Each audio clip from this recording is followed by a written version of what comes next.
Good evening, everyone, and welcome to Explore the Beyond Scales of Destiny with me, the Scales of Destiny DM, known as Meglo. Smooth. You may notice different backdrop. Hard work, but got there in the end. I hope you're all doing well. I'm doing all right. Thanks for asking. Today, we have a game of D&D for you. And hopefully it's a fun and exciting and interesting game that will get the brain meat all blah blah blah blah ing. Yes. Anyway, if you are here on Twitch watching us live, that's awesome. Thank you. We appreciate you. Maybe drop a follow if you haven't already. If you're watching on YouTube in the future, also welcome. Hi. Maybe drop us a subscribe. We have exciting projects in the works that now that I've got a bit more time after redecorating and moving rooms and all that jazz, I'm going to be able to finish soon, hopefully. It's very exciting and should hopefully be coming to you in the next couple of weeks with some exciting teasers on the way too. So yeah, drop us a subscribe for that. We look forward to interacting with you. If you want to give us feedback on the stream and YouTube videos, maybe join the Discord. Have a chat with us. We like talking TTRPGs, games, stuff. Come and interact. It'd be fun. Anywho, thanks, Rando. Appreciate you. Anywho, we have D&D to play. We have players to introduce. We have a recap to be done. So maybe we should move on to that. Let's see if they're talking. Ooh, not talking. No. Hello, team. Hello. Hello. Hi. If you're listening live, maybe let me know how the audio is, because I've changed a few things, because last week I wasn't happy with it. So feedback would be great. Josh, it's your turn. Ooh. Yes. And it starts off kind of without me in a way last week, because it started off after Aqua had been arrested. And the group basically tried to figure out what to do. They decided to leave me and carry on. Pretty much sums up the group. They climb up the... It was a cave system still. I don't know if it would have another name. Until they got to a door, which, walking through it, took them to a very gothic-looking town. That seemed to have a sky, but yet also seemed to still be underground. And they entered through a cemetery. And as they were looking just around and Sköld talking to his circlet, trying to find out lore about the place. What was it? Widow Hall. Is that the correct name? Then they hear voices telling them to stay where they are or they'll die. And as that happens, it switches over to Aqua, who is in jail. And at this time, Aqua seemed to be in there hours, maybe days. Doesn't really know. Time works a little differently. But he's getting fed, and he's getting kind of looked after. He then gets summoned by one of the quadrones and told, well, Aqua asks if he can have a lawyer, which the quadrone allows and locks Aqua back up.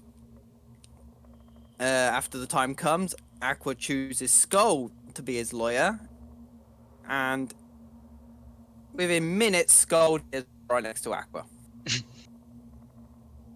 Just took right out of his little place. we get put in front of some big doors and told basically to enter to what we see what looked like a lion with wings sat on a big rock in the middle of the room. And he was surrounded by what Aqua wasn't sure of, but Sköld knew, an aura of not being able to lie. Truth. Yeah, an aura of truth. Same thing, really. And of course, Aqua does what he normally does, tried to lie. Ends up losing an eye. So now wears an eye patch. And basically, Sköld is so good at his job of being a lawyer, he manages to get Aqua out of dying. With the punishment of Aqua always has to... Well, everyone will always see Aqua as a pirate from now on. And... basically the same thing as what the Valkyrie told Aqua, that I have to be good and do better in life. And together. yeah, pretty much. Kind of let me go after that, and then Aqua and Sköld rejoined the group in the Aqua not having a clue where he was, but also being pitch black. See a dwarf who comes out to the group, who they are and what they're there. I can't remember what you actually said to him. But I think we ask him... just said about our journey so far. Yeah, tell him that they were going to Khir-Doral? Khir-Doral, yeah. Khir-Doral. Still not got that down. And that we had to get there because of the lava and that. And we basically described to him Steelbrow. And who we need to get back to basically tell what's been happening. They take us into a church of some kind where we see Steelbrow show up. And everyone is confused. We sort of feel that Steelbrow tells us how he left years ago and has been hiding underground. And that we assume that the guy in charge now is an imposter among us. Not. And and then we basically just convince Steelbrow that we will help him get his throne back and get rid of this imposter, because we need to get back to Khir-Doral as quickly as possible to basically stop or prevent Asoa from coming back, if we can. And he pretty much just takes us around a bunch of caves over the next couple of days, leading us as if he knows where he's going. And we eventually do start feeling shaking from the volcano, and the cave walls become super hot as we're, I assume, walking under the lava. At some point, as we're doing that, we also, some reason, get the discussion that we should put Sköld on the throne and just overthrow the old government. So, that's a plan. And then we pretty much get to a exit of the cave under Khir-Doral. I'm pretty sure that's where we got up to. Sounds very comprehensive. I like it. Nice. Okay. No disclaimer that we are not sponsored by Among Us. We're not sponsored by... 2-for-1 Rob. We're not... Is that the name of the game? Wait, no, wrong stream. We're not sponsored by Among Us, but we should be sponsored by Reese's Pieces, apparently, or Reese's in general, because that's what Rob is going to be plugging today. Yeah, specifically their Easter egg. Yes, the Easter egg. Apparently, top notch. Reese's, get in touch. Um, anyway, the four of you, accompanied by Steelbrow and his 4 guards. Were there 4? Yeah, 4. So there are 5. Yeah. Yeah, that's right. I was like, wait a minute. Nope, definitely 4. The 4 of you, accompanied by the 5 dwarves, are at the edge of what seems to at the edge of the tunnel, essentially, just looking out at sun, like actual sunlight. And a few days underground kind of put into perspective how sort of nice the sun can feel. The sounds above you are very much sounds of activity, people hurrying around. They definitely sound like footsteps, and you can hear chattering as well among people that are sort of somewhat whispered, very much undertones of voices, trying not to be overly heard. It sounds urgent and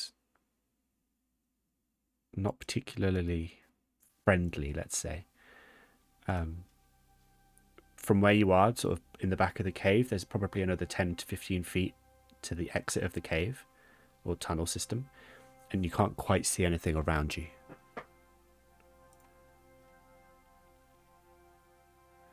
Steelbrow at this point, would be at the front. Can we make out any words that the people above us might be saying? No, it's all very muffled. Like, you're underground to some extent here, and while the voices are traveling down the pathway into the cave, it is muffling the words, not necessarily the sound. Can we, depending on the pattern of speech that they're having, can we tell whether they're speaking common or dwarvish? Bits of both. Okay. There's definite inflections of language that you particularly probably wouldn't understand, because you don't speak Dwarvish, but you understand that it is, in the same way that you can understand French. You can. Or you can distinguish that they're speaking French in this case. Yeah, exactly. Yeah. Okay. And again, it's very much a case of you can hear the sort of tones of the tones of the language, if not necessarily the actual sentences they're speaking, very much in a kind of trying to stay kind of hidden away, almost out of the limelight.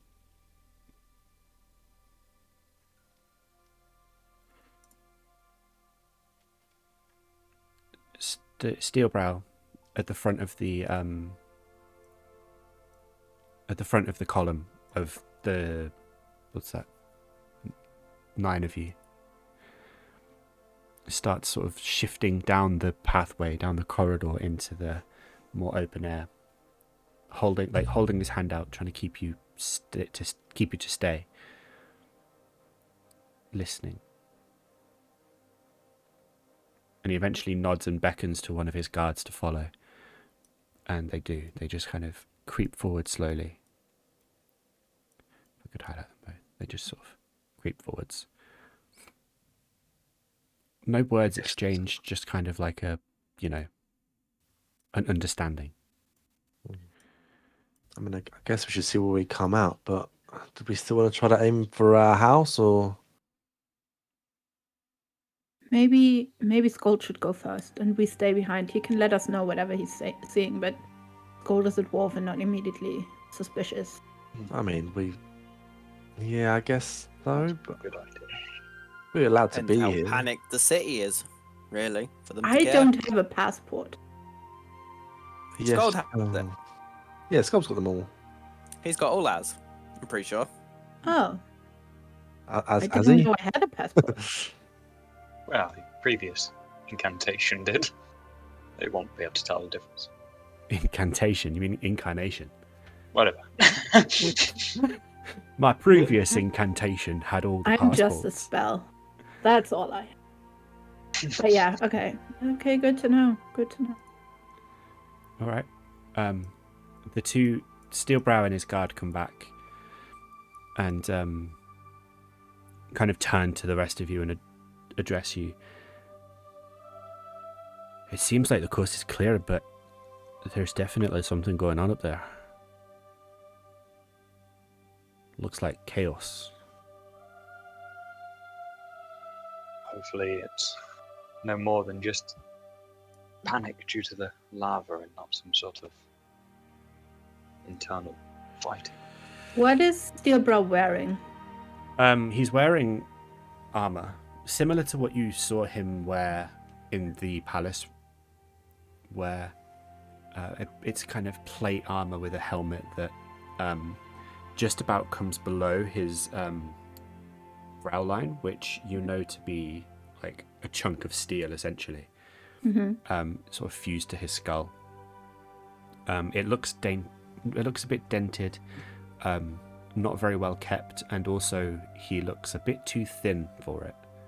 Like it's Okay. definitely oversized. Okay, I cast Prestidigitation a few times. Obviously I can't really repair it and I can't polish out the dents, but I'm polishing the armor just to make it look a little bit more shiny, a little bit cleaner, just so he looks a little bit more presentable. Again, I can't do anything about where it might be dented or broken, but at least it's clean and shiny and looks like worthy of someone who's a leader. Okay,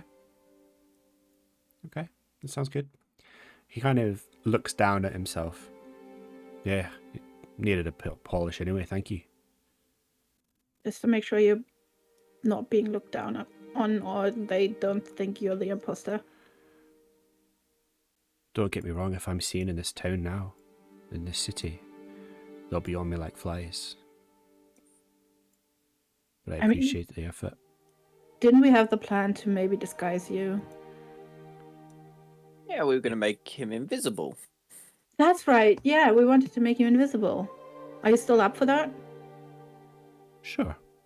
What could go wrong? How far is it from where we are roughly to the throne room? Because I'm pretty sure that will only last you an hour.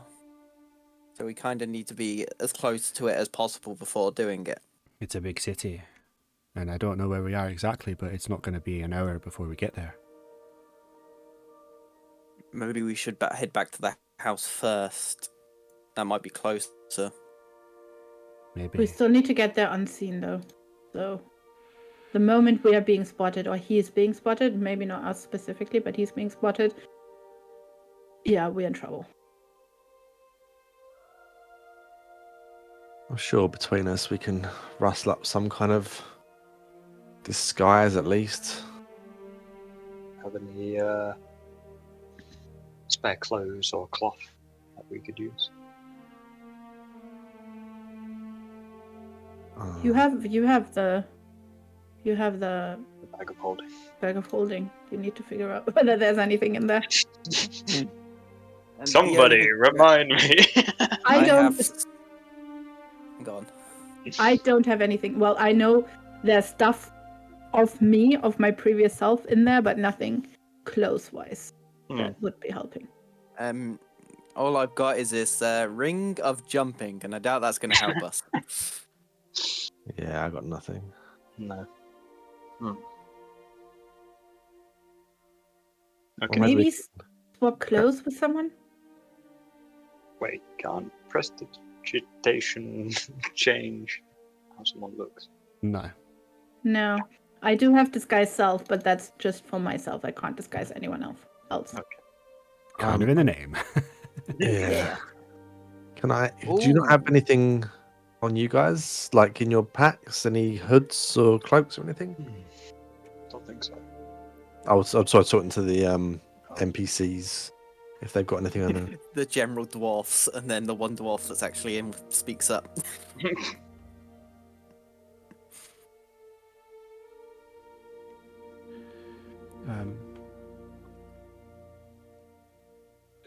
Steelbrow is kind of listening to this conversation, or is watching you as you're having this conversation in your heads. I think we'll just stick with being invisible for now. That's all right. Okay. If we can get somewhere safe and we can be a bit more clever about it, but we're a bit stuck. Okay. Well, I mean, everyone's quite probably frantic at the moment, it sounds, so maybe we can just flip by anyway. Heads down. Sounds good. Sounds good. No. I cast invisibility on him. All right. He is invisible. He is invisible. There we go. He's invisible, but technically still there. I can see him. Yeah. Okay. Right, let's head out and see where we are, and we know where our house is. I don't remember, but we know where our house is, hopefully. So we'll see if we're anywhere Joint near it. we will. All right. Okay. The Steelbrow turns to his guards. Not that you can see, but he physically turns to his guards. All right, you guys. I want you to spread out and follow, but make sure we're not looking like a group. I'm going to try and avoid suspicion as best I can. If it all kicks off, you know what to do. They all nod. All right, let's get going. And you hear him start to just walk down the corridor, kind of nudging past you, Sköld. And you come out into a fairly muddy, not muddy, but like less well-maintained section of the city. There are, the first thing all four of you notice is I was about to say, for me it's nighttime. I'm blind still. It's meant to be daytime. I have no vision. God damn it, Aqua. Yeah, I can only see a certain amount. He just needs glasses, it seems. Every area I go to, I'm blind. Everywhere you go, always blind. Yeah, A different sure, song. that's how it goes. You're bloody Woohoo, sorcerer. extreme. Just summon some lights, dude. Yo, where does it have to? You come out out of the grate. Oh, it's not a grate, it's more of a tunnel, but you come out into the light and you can see this is a less affluent area of the city.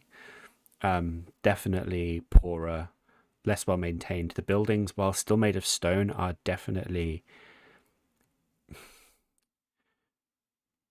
for any culture other than dwarves, these would still be fairly high class abodes and houses and buildings, but for dwarves these are shoddily made. Like, they're quick, they are kind of put together, and the walls aren't dead straight, and the stones don't always fit together perfectly well. And Can I inspect one of the stones and be like, this is a micron out. Shoddy workmanship. the first thing Sköld does is just like, in disapproval.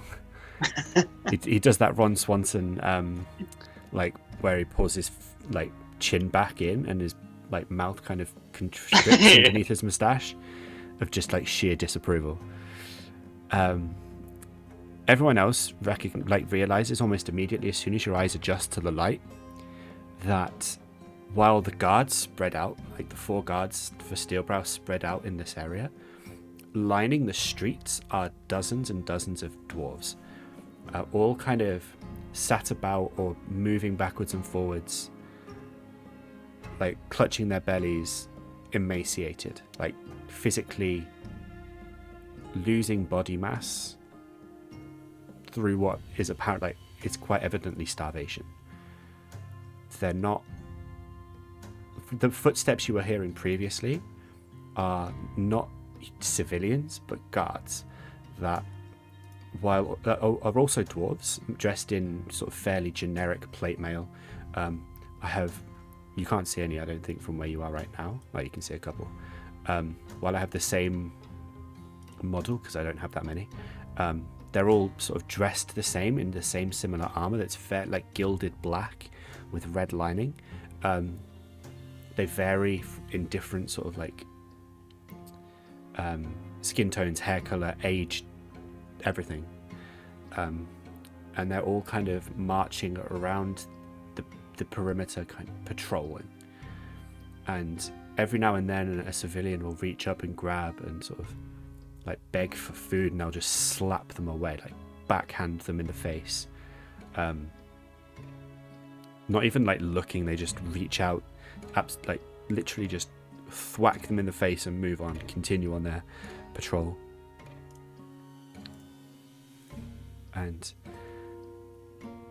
this doesn't look like a city that has prepared for essentially a siege. This is a city that is cut off, it seems. I mean, these guards, these must be replaced ones, because surely the normal guards wouldn't beat the civilians.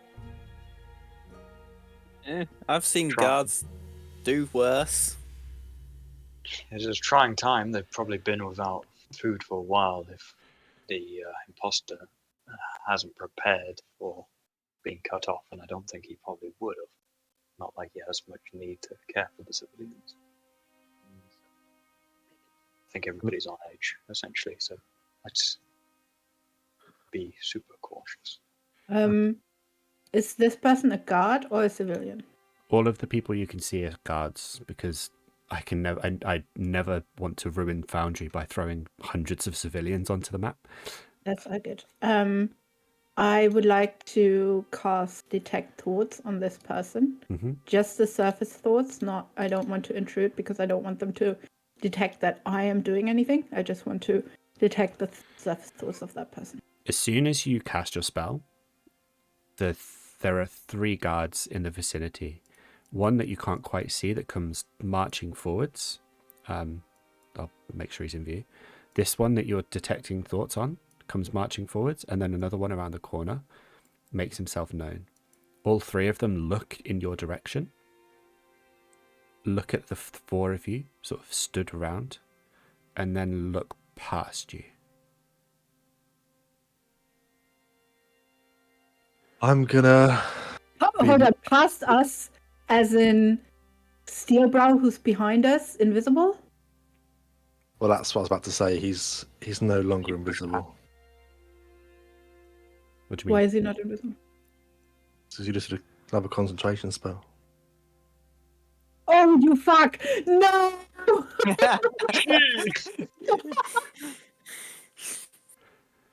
Shit. Okay, I didn't pay attention to that. Yeah, well, that's my fuck up. Yeah. Okay. They look at the 4 of you again, and again look past you at Steelbrow, who's kind of stood there, like, still trying to keep himself out of view, but also is a bit more brazen, is a bit less careful than you would perhaps be if he was not invisible. And then he looks at the 4 of you and at the 3 guards. Oh no. 3 guards step closer through the tents that are here and block off the end of this alley. You there! State your business. Why are you in the city? I nudged Sköld. Same as everybody else. Just off to do our business, do what we can to help during these trying times. And who's that? with you? Just one of our companions. We're the Navigators. The Navigators, you say? We've got passports. Yep. So it seems. Tell me, Navigators, how did you escape the hive? Naturally came to its conclusion. Yeah. Came out this way. We It was the cleared back door. It's all a big loop, really.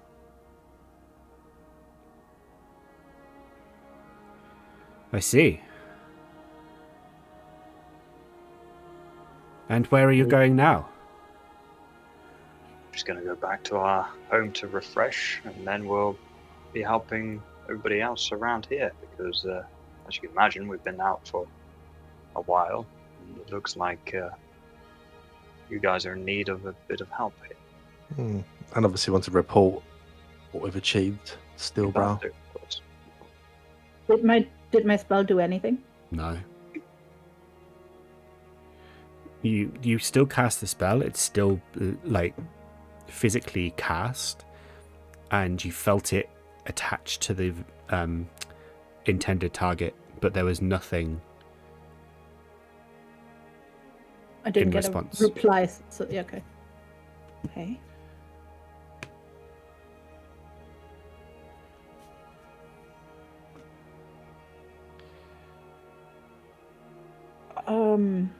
So yeah, we just want to go to our home, freshen up, make sure everything is fine. The hive was very scary.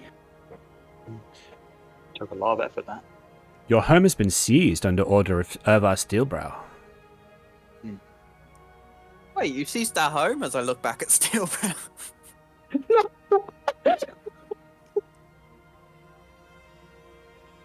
I'm going to punch you in the face. I kick Aqua and go, oh, okay, well, in that case, we'll see Steelbrow right away. It is that urgent. The guards look past you.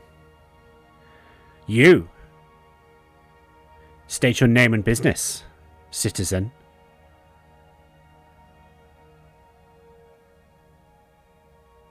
And Steelbrow grimaces. I am but a mere citizen. I'm member of the Navigators, like they say. Interesting. You don't appear on the ledger as a navigator. This is most irregular. A guard steps through, and another guard behind him, next to him, and another guard. All dressed in the same sort of plate mail. Varying weapons between some polearms and some sword and shield. But all seemingly quite heavily armored. Is there any fire around that I can see from here? Make a perception check. Also, I'm just going to say to Aqua, Aqua, do you remember the hag? What about the witch? You know, that big... Wasn't there some water or something? Oh, the wall.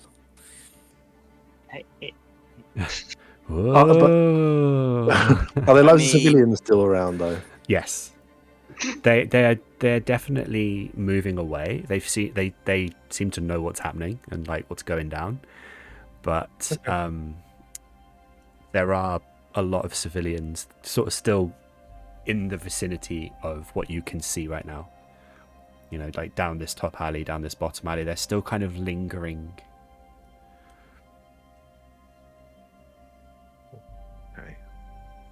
Well, it's a great idea, but as I'm now becoming a man of God, there's too many people around for me to just do it willy-nilly. But I like the plan, and if it comes to it, I will happily.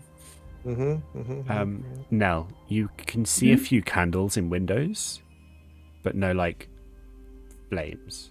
No open flames somewhere here. No torch or anything that's No. lit somewhere. It's daylight. They don't need torches out at the moment. Okay. So can we see what's inside the tents? It looks just to be like simple market stuff. All empty, kind of like abandoned. Essentially, it's been weeks since food has been available. It seems, but it just seems like a small little bit of a market. Well, in that case, I'm just casting fireball.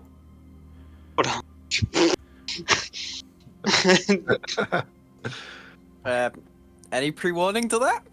Nope. Okay. All right. Oh, Do how it many the hard way. civvies? Oh, that's a shit. 30. It's not bad. It's out of 48, I think.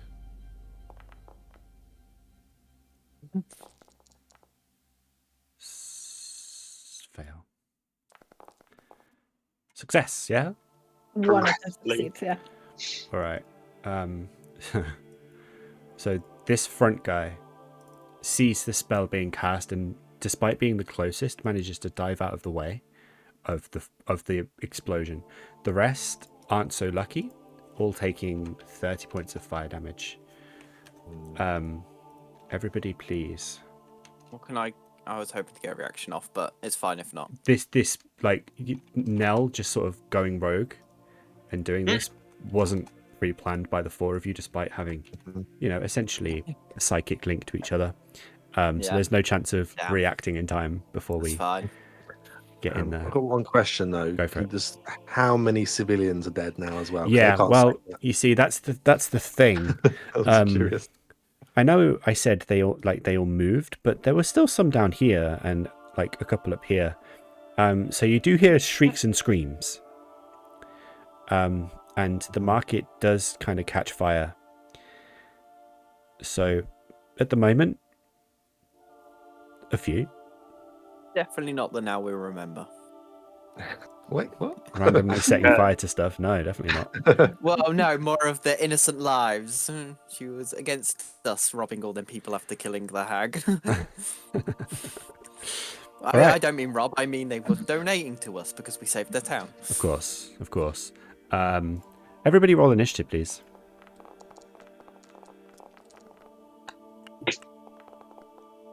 Oh dear. Oh dear, indeed. Wow. There you go now. Time to make recompense. Remember, More double it fireballs. up and give it to the next person. Anelia, you are first up in the initiative order. What you doing? How? So they're still standing, all of them in front of me, despite the area being on fire, but they're still standing. I mean, just about, yeah. I'm casting Magic Missile, first level, on this one. All three darts. Mm-hmm. Oh, that's 6 points of damage, but damage is damage. All right. You send off your magic missiles, and you can see them impact even through the fire.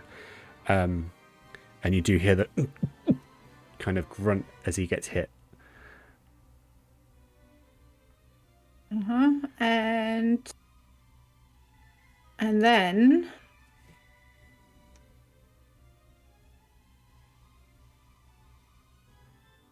I am going to, as a bonus action,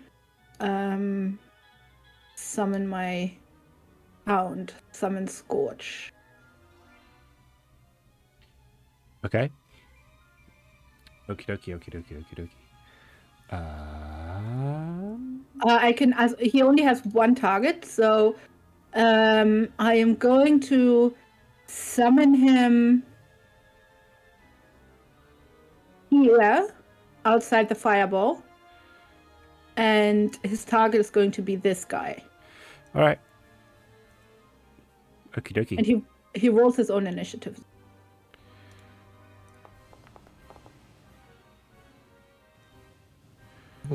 Okay.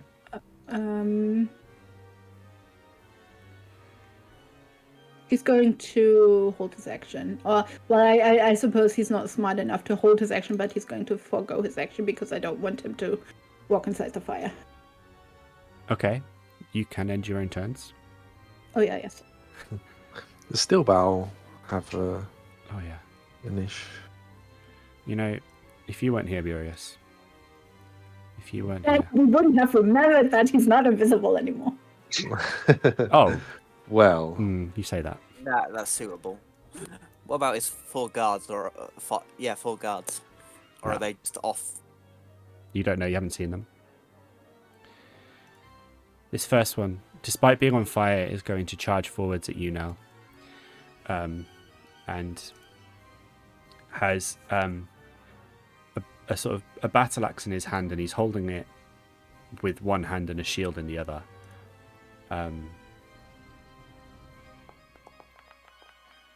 Yeah.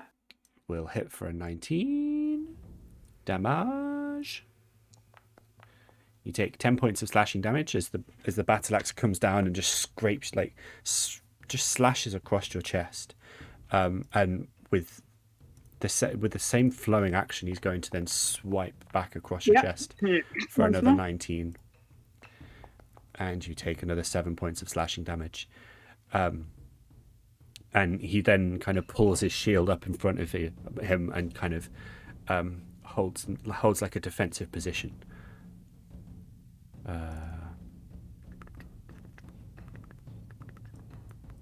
Yes. Just gonna stay.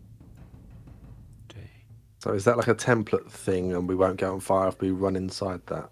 Yeah, it's just a template to show Okay, where the cool. fireball landed. Cool. The second guy is going to run out of the fire, also still kind of cindered, and is going to do the same. He's going to come after you now. With, it's not a battle axe. This guy's got a sword, but it's the same damage to hit. So Yes. that's 4 points of slashing damage, and again in the same sort of fluid motion. They seem well versed and trained in this. That's another 6 points of slashing damage. He comes in this time, instead of swiping down your chest, he sort of just grazes and kind of nicks your collarbone slightly, and then in the second hit just swipes along your belly and manages to your very little, what little armor you're wearing does take the brunt of the hit, but it still kind of knocks you back and takes the breath away from you. Who's this guy? This guy is going to turn and attack your wolf because a massive, great big wolf has just appeared in front of him. But he has a polearm, which means I need to get the right thing because I didn't do it in advance.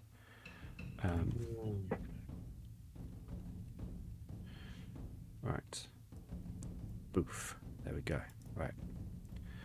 So he swings with his halberd attack. Damn normal. For a 24. Yeah.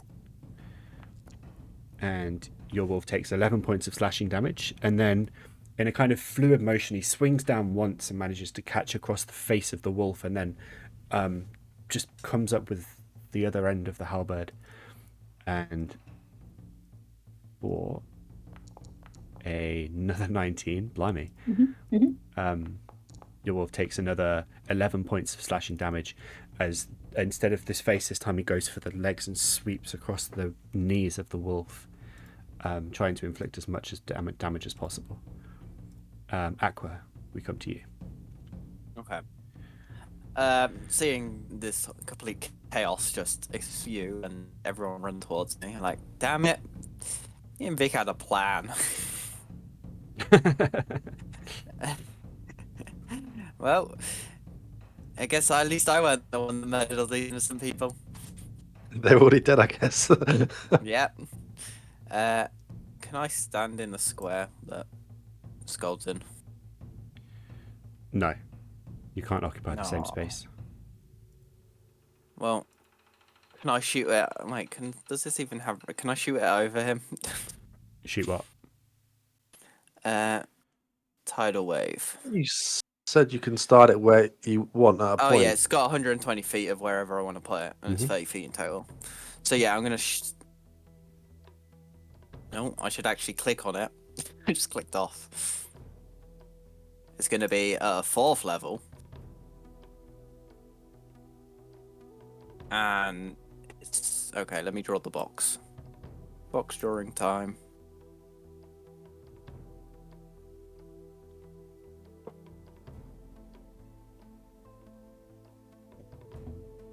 Oh, is that only 30 feet? Damn. I thought it was more than That's.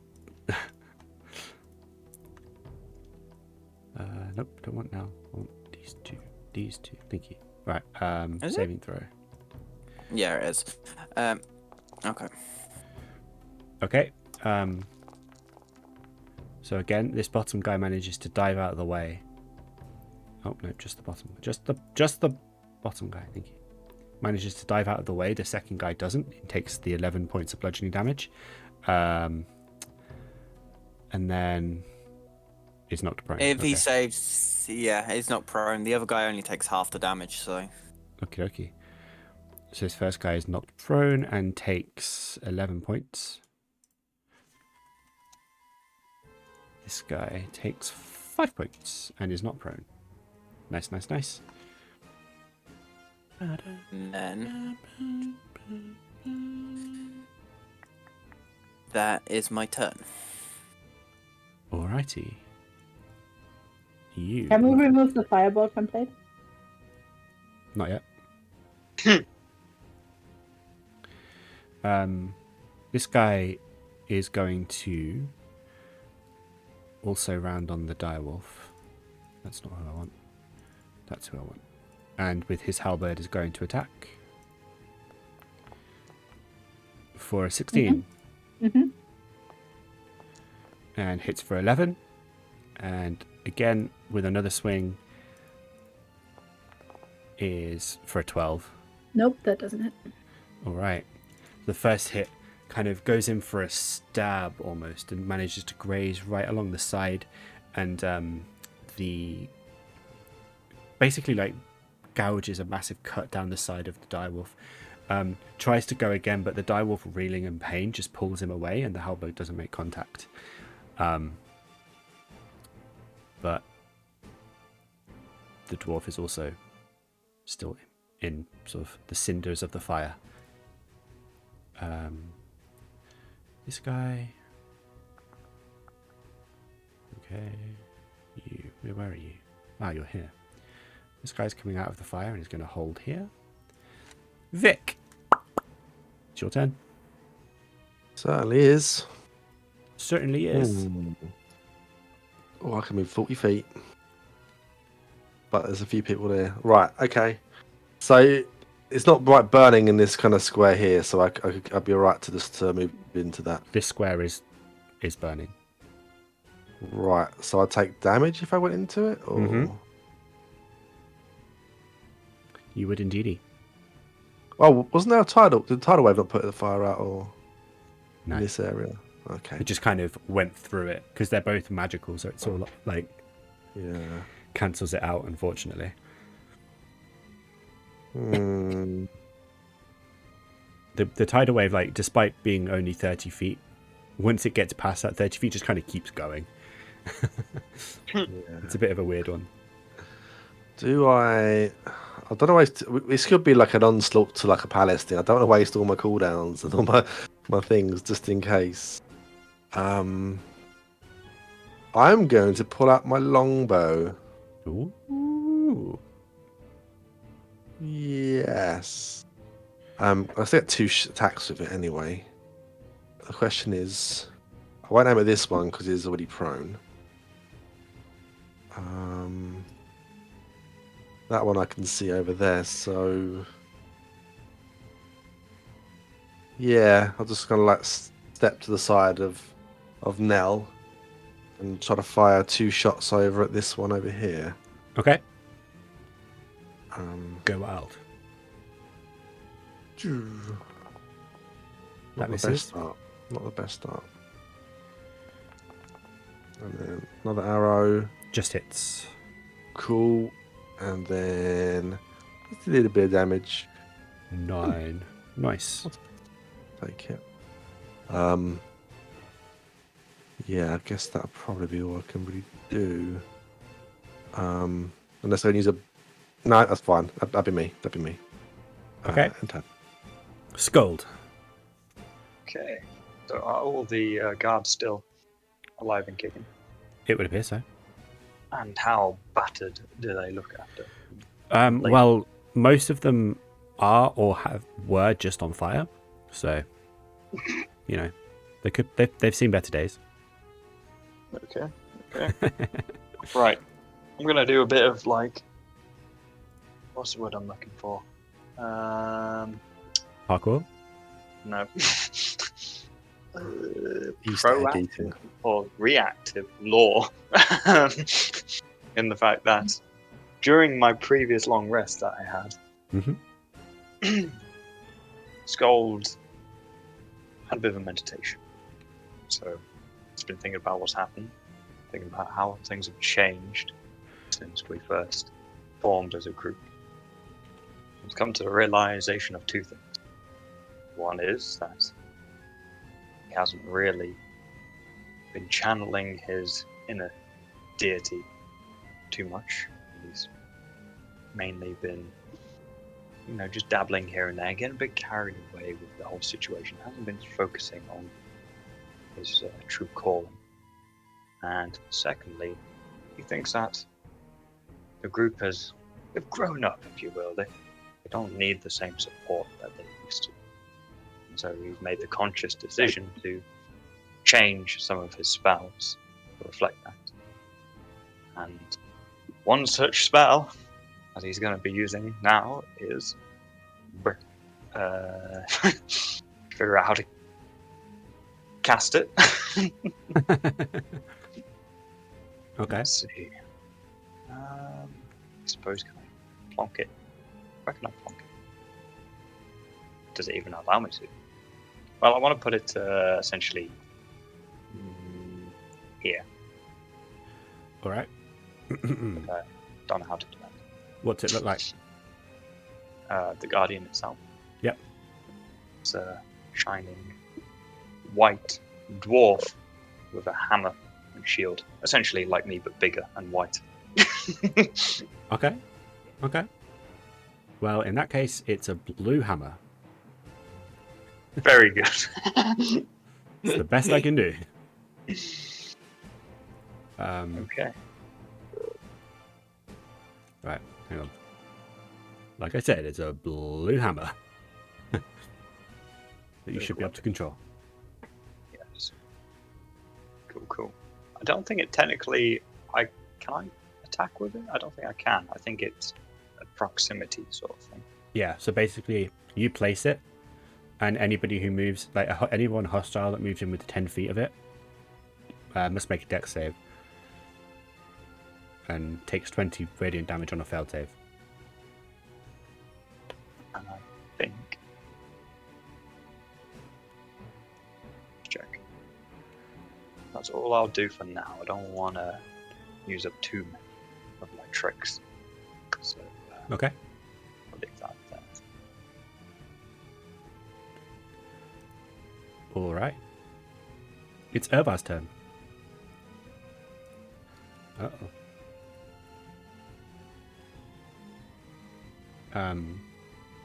And you'll note for the first time you notice that Urvar doesn't actually have a weapon, really. From my old one.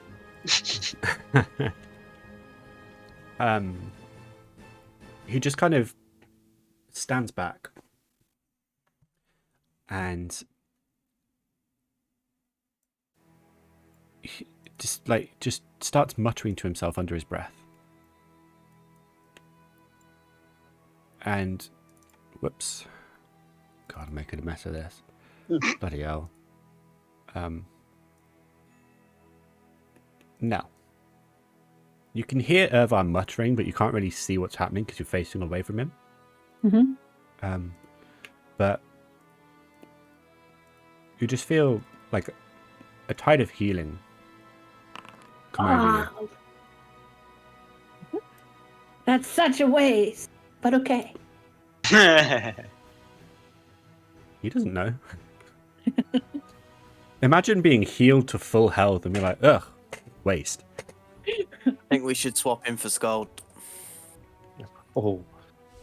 Heck of a No, feeling right there. it is now your turn. Okay, so the fireball is now gone, right? Mm-hmm. All right, then I am going to move. I am going to move here. And I am going to attack this person in front of me who's prone, which means I get to roll with advantage if I do this. I reach out and I lean down to him and I grab his face and dig my fingers into his face. And 22? Hits.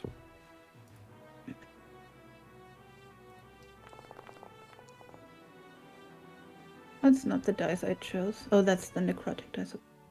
He has 22 points of necrotic damage. Okay.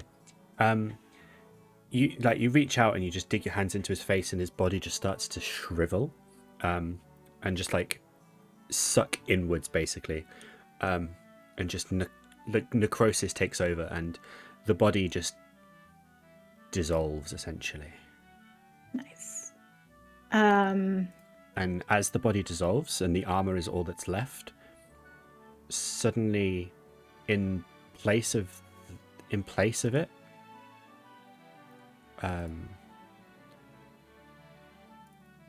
something else appears. And a creature that is nowhere near dwarf sized, more just the body sort of starts reforming, and instead of being dwarven and skin and like just what you would expect, the skin is full of scales, and the head just kind of stretches outwards, and there are just like little horns protruding from different parts of the head. The scales that it's got a light sort of almost sort of very just light blue, and they kind of glisten white sometimes, and the armor that it was wearing seems to expand and this time just gets chunkier but less well maintained, almost looks a bit more weathered and used, and the creature stretches and you just hear cracking as the bones seem to stretch with the body, and then it pulls itself onto its front and just stares almost reptilian like at both Nell and Sköld. So that thing is still alive despite the other dude that he wasn't dying. He's still alive. Yes. Fuck. What the fuck is this? I couldn't not swear there.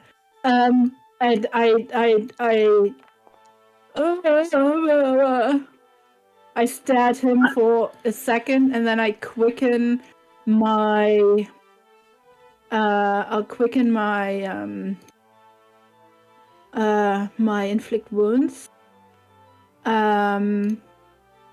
which is I think 2 sorcery points. You can't do that Why? because it's 2 spells in a turn. I haven't cast another spell yet. You cast inflict wounds. Yeah, and I'm quickening that spell as a bonus action. You can't cast a spell as a bonus action if it's not already a bonus action. If it's not a cantrip.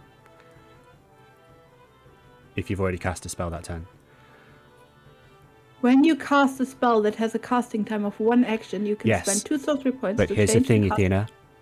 You can only cast a spell and a cantrip in a turn, despite whether it's a bonus action or not.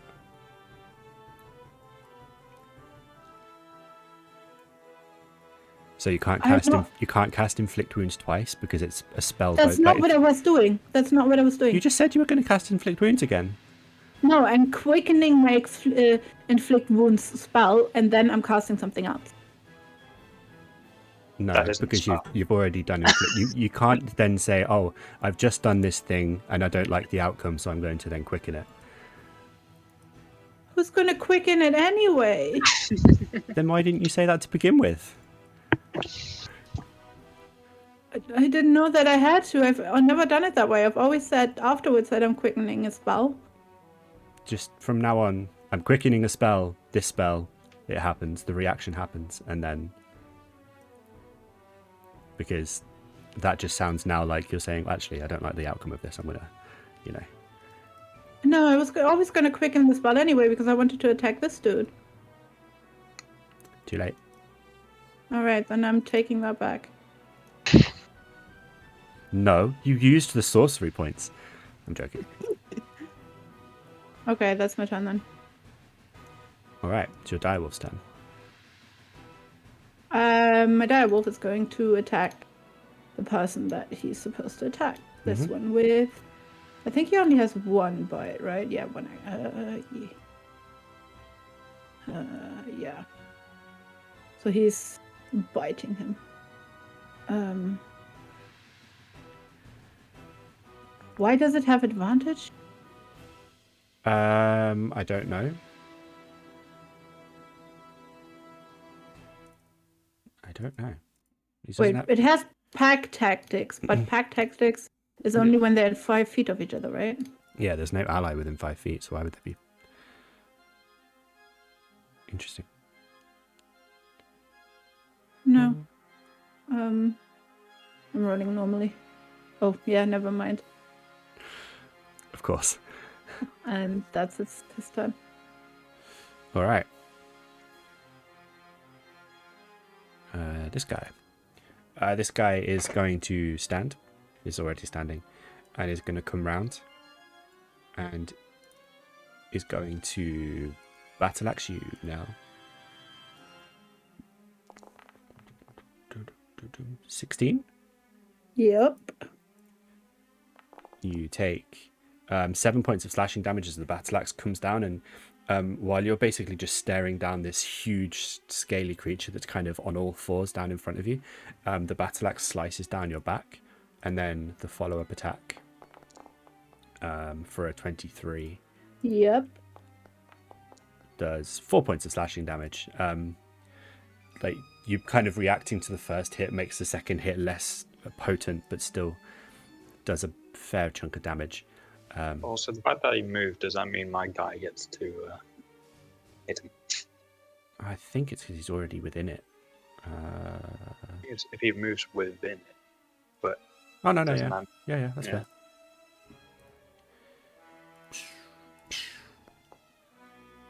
fair. 18. Damn. I think it's 17. Oh, that's mildly unfair, Half unfortunately. as much damage though. Half 10. damage. Yeah, so still something.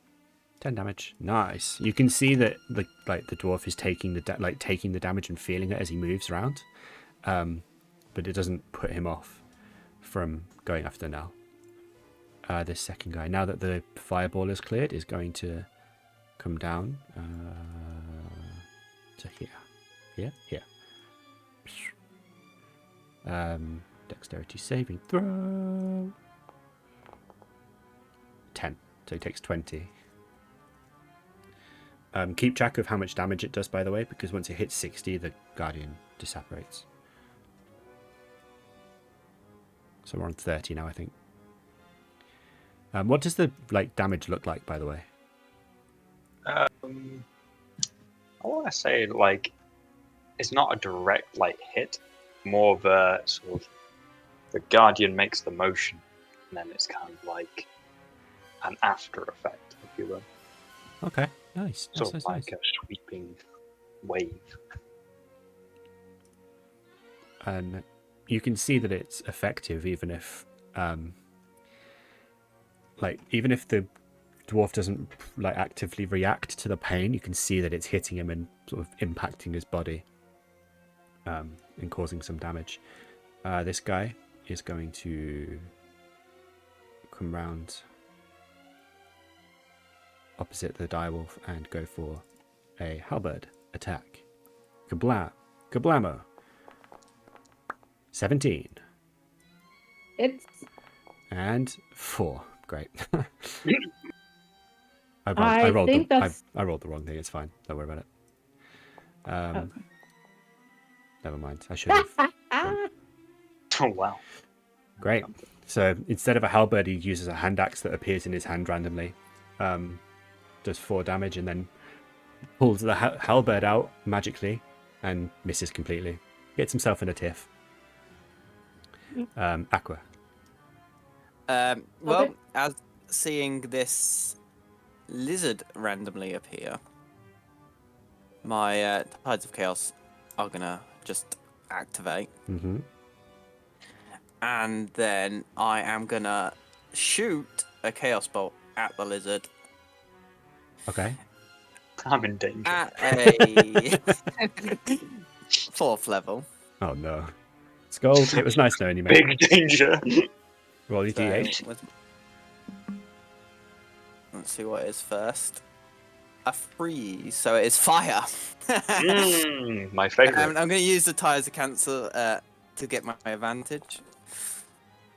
Okay, 24 hits. 24.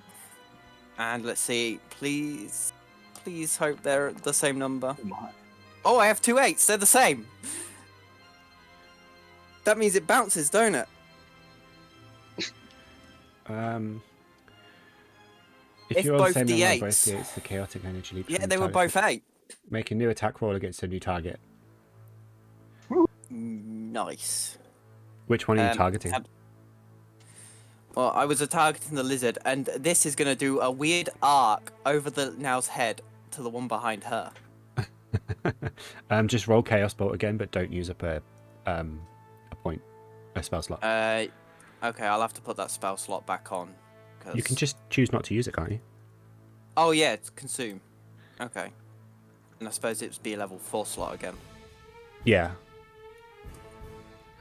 So does that one get advantage or does it not now? No.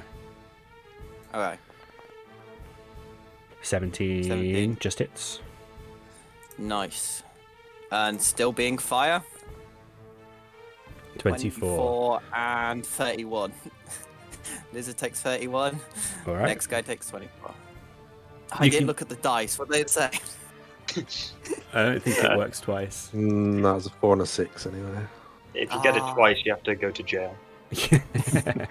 That's 3 times, Rob. Oh, okay. You can see that the the fire just engulfs the lizard, and even when it sort of dies down into nothing back on its body, you can just see that it's still there, just like staring up at Nell and Sköld, back, like eyes independently moving, and it's kind of sort of very sinister look on its face. The Chaos Bolt arcs over Nell's head and just immolates the dwarf behind her. 24, wasn't it? And Yeah. like the dwarven body sets fire and just crisps. The armor falls to the ground, and then much like the first time round, the body starts reforming, and another one of these lizard creatures just starts crackling and just like whatever sounds it makes are just like proper grinding on the ears. And now Nell is surrounded by 2 of these large, sort of 8 foot tall, long lizards that just seem to be keeping track of the situation completely. Well, that didn't go to plan. Guys, they're shapeshifters. When we destroy their form, they shapeshift to their true form. Figured as much. This dwarf over here is going to keep laying in on the direwolf. 11 misses, I guess. Yeah, miss. Oh, it should be with advantage, damn it. Never mind. 22. 22 hits. I hope so. And the direwolf is gone. 7 points of slashing damage, and with the swing of the halberd, the direwolf's head is just removed from its body in one sort of very shrill shriek. The direwolf falls.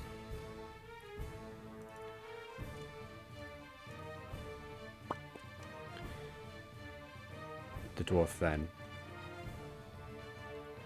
starts to make his way to join his allies. Does that thing get a swing at it?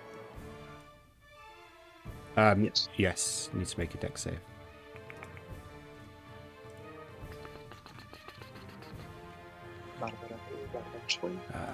Whoops, that's not the button I wanted to press. Dex saving throw. 20. Is that only 10? Okay, so it's up to 40 damage in total. Yep. Not this guy. You. Oh, small interlude. I think I've come up with a new deity for my next character. It's going to be the god of baseball. Oh dear. The most randomest like interlude ever. I think it could work. Okay, this guy is moving in here, so he needs to make another dex save. I say another. He needs to make a dex save.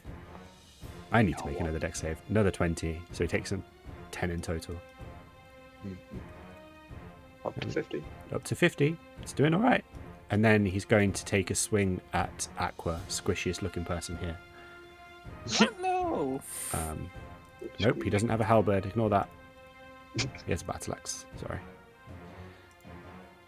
Normal attack at Aqua for an 18 to hit. That hits. And you take 4 points of slashing damage. Great. Ow. And he's going to take another swing for a 12 to hit. That misses. Misses. Surprisingly. This dwarf comes running around the corner and swings at you and manages to take a fairly decent slice off the top of your shoulder. The second swing, you do manage to dodge out of the way, blood gushing slightly from, starting to pool and gush from your shoulder wound. This dwarf, you can see now has like a look of rage on his face. The skin is flushed red, but it seems like the base tones of his skin color have now gone fairly pale and blue. It is now this lizard's turn. He turns away from Nell, or it turns away from Nell, and takes a deep breath. Let's just pop that out. There we go.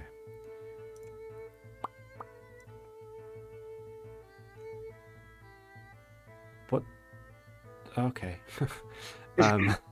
It's like, you can't do that, by the way. I'm like, I think you'll find I can. Right, okay. It won't let me put a template down, so I'll just put one out myself. A cone of just black fire emanates from the creature. I need Sköld. Nope, go there. Thank you. Sköld, Vic, Aqua, and Irvar Steelbrow. Now, does black fire count as normal fire? Am I resistant to it because of my ring or not? No. Okay, That's fine. that's not a spell, is it? It's not a spell, it's an ability. It's his breath weapon. Alright. This is necrotic fire. So I need you to all make fun. wisdom saving throws, please. I get. That's insight. Ignore me. Wisdom save. Oh, failed. 3 times. Success. Fail. Right. Okay. Vic, weirdly enough, you were the only one to succeed. Irvar, Sköld, and Aqua, you take 38 points of necrotic damage. Vic, you take 19. Ow. Yeah.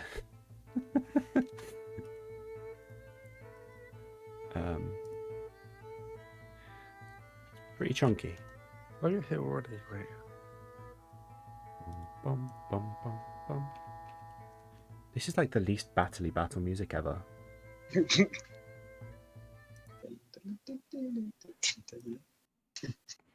All right.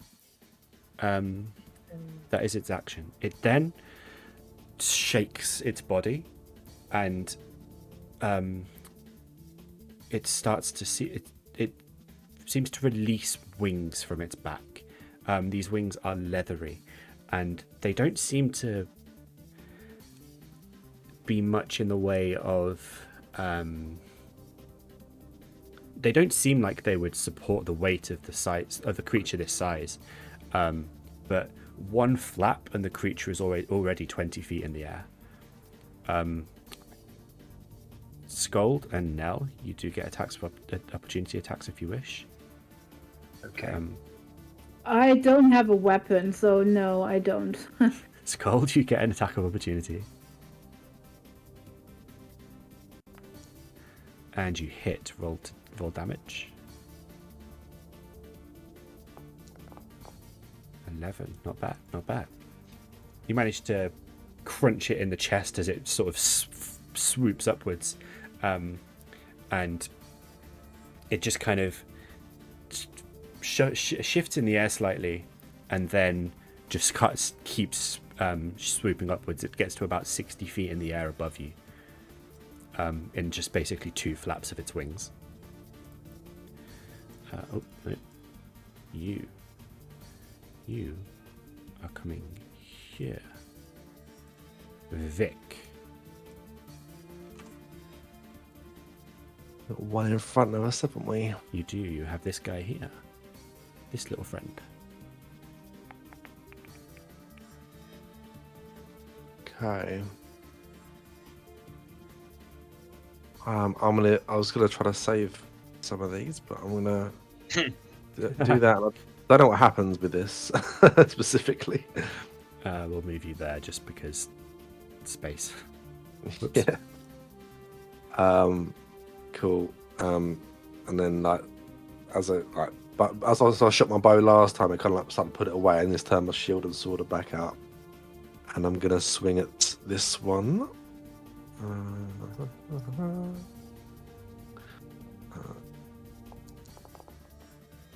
20 hits. Damage. It's not giving. Oh wait, maybe it won't. It will. There we go. So did one of these guys move within my Howard bro? Say again. That one.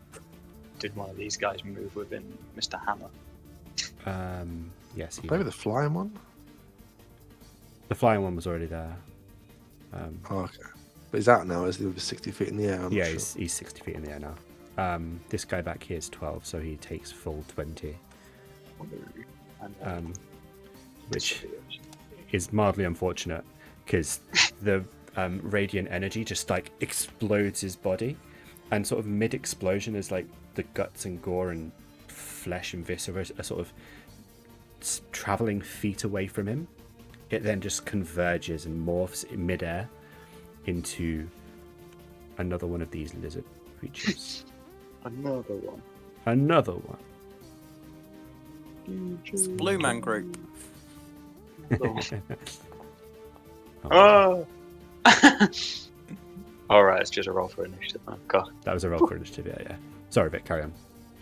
This Right, guy it's took 15. 15. I took that damage off, so he took it. Yes. So you swing down at this dwarf that is a third of your size at best at this point. And he does manage to get his shield up, but you can physically see his legs like dig into the ground ever so slightly. There are indents where his feet hit went into the floor. Okay, I'll go for my second swing down at this one. Oh, like that. Nice. Right. How? So mechanically, because like I want to hit this one, but if he changes like the rest of them, I'd want to throw some more damage on because I've got a crit obviously with my fire stuff, but then it might just still do damage to this dwarf body. But who knows? You know what? There's a normal critical hit. Why did it do Giant's Might again? It shouldn't do. This is going to be 18, by the way. It's just making me click Giant's Might again. So Okay, it's okay. 18, not 22. 18, not bad. Again, this time you crit and you manage to crack the shield of this creature and or the dwarf, sorry, and you basically remove the sort of his left arm from just below the elbow, where like his shield was strapped to his arm. You just cut straight through. There's a shrill shriek of pain as like the arm just flops to the floor. Two parts of a broken shield attached to one part attached to the part that's now fallen to the ground, and the other still attached to his arm, or what was his arm. So this one still hasn't changed yet, no? No, he's still standing in severe pain, but still standing. Yeah. I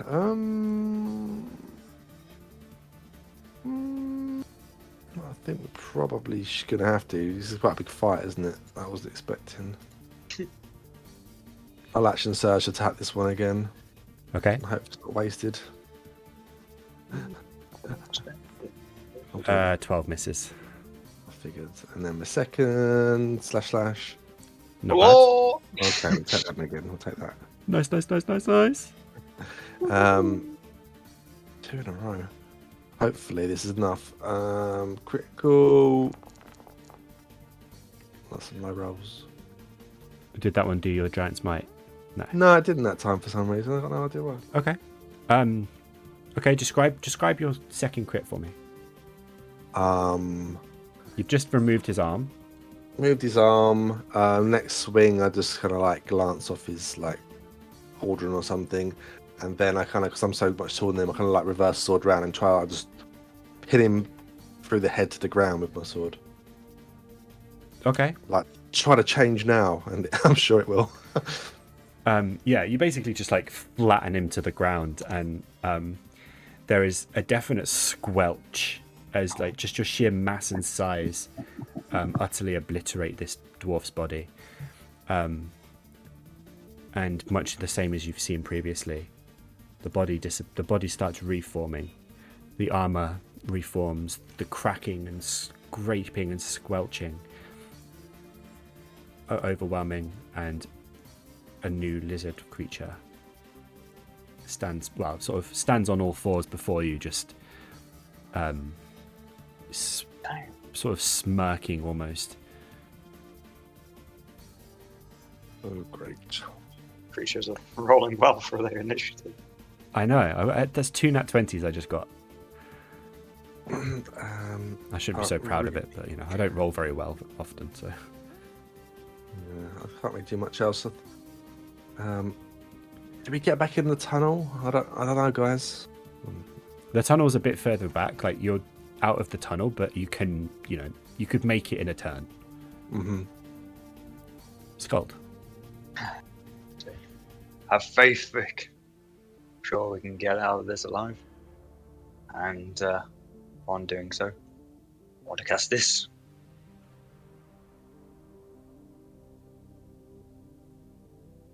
All right.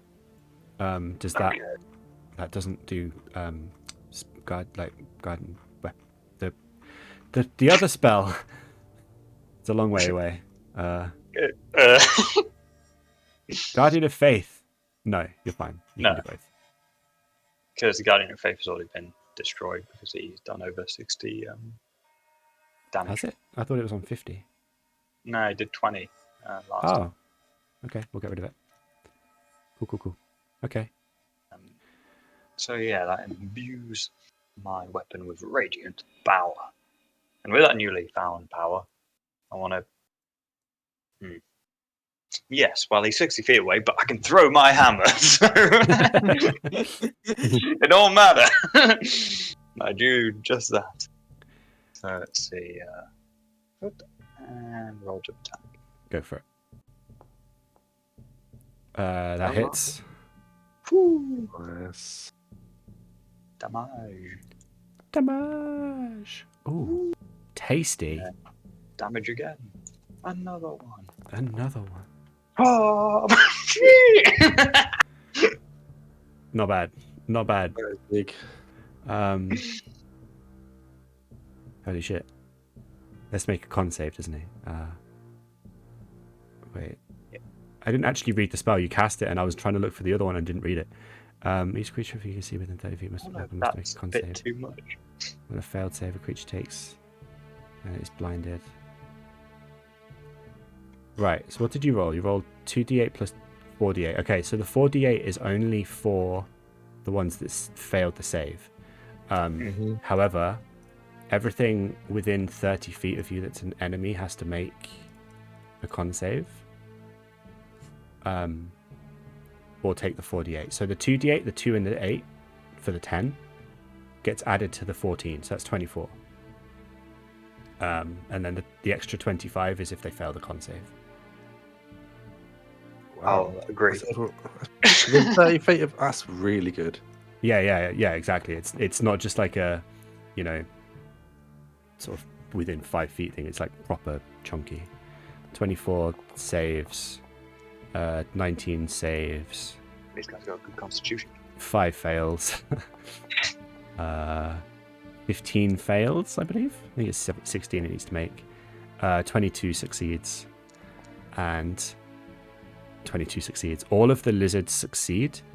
Both of the dwarves are now blind. And they take the 25, yeah. Jeez. Blind. I want to be like, that move was very much held the hammer to the sky and was like, I have the power. Just kind of threw it into the air and it's like a blinding light. So you took an extra 10, so I need to remove 10. They don't take damage if they pass the thingamajig, do they? On a successful save, a creature takes half as much damage and isn't blinded, right? So half of 25, 12. 12. Minus 12. God. Why do I keep doing this to myself? Put more in it, I say. It'll be fun, I say. This dwarf at the bottom here, just his eyes like start glowing in radiant, like blinding whiteness, and then his head explodes. And is almost immediately replaced with another lizard creature. So, I've been rereading the spell again because that seems too ridiculous. Just while you were doing that. And it says, as a bonus action, you can dismiss the spell and then cause it to emit a burst of radiance. As a bonus action, you can cause the emit to... Oh, right, I see. I was going to do that anyway, so I'll be happy to dismiss that spell in one foul swoop. And just say, But you cast it as a bonus action already. I know. Oh, Done all this stuff. Right, I see. I misread that. I kind of just skipped to the what causes the damage. It's fine. This turn, it's a new spell. We're learning. It's fine. Yeah. This time we'll let But it go. my plan was going to, because I swear I read it before like that, and I just had to reread it about 5 times to make sure that was the case. Yeah, we'll just It say does it's... explain the fact it's a concentration. Yeah, we'll just say that like you cast a spell into your hammer and you threw it as your action, and then kind of like the impact emitted the radiant damage, because that sounds cool and flavorful, I think. For now, Flavor. remind me next time to read things properly before Will do. I go and do all that maths. Is that your turn? Yes. Cool. Irvar is going to step out from underneath Vic, and then reach out for Aqua, and similar to Nell, he's going to nope.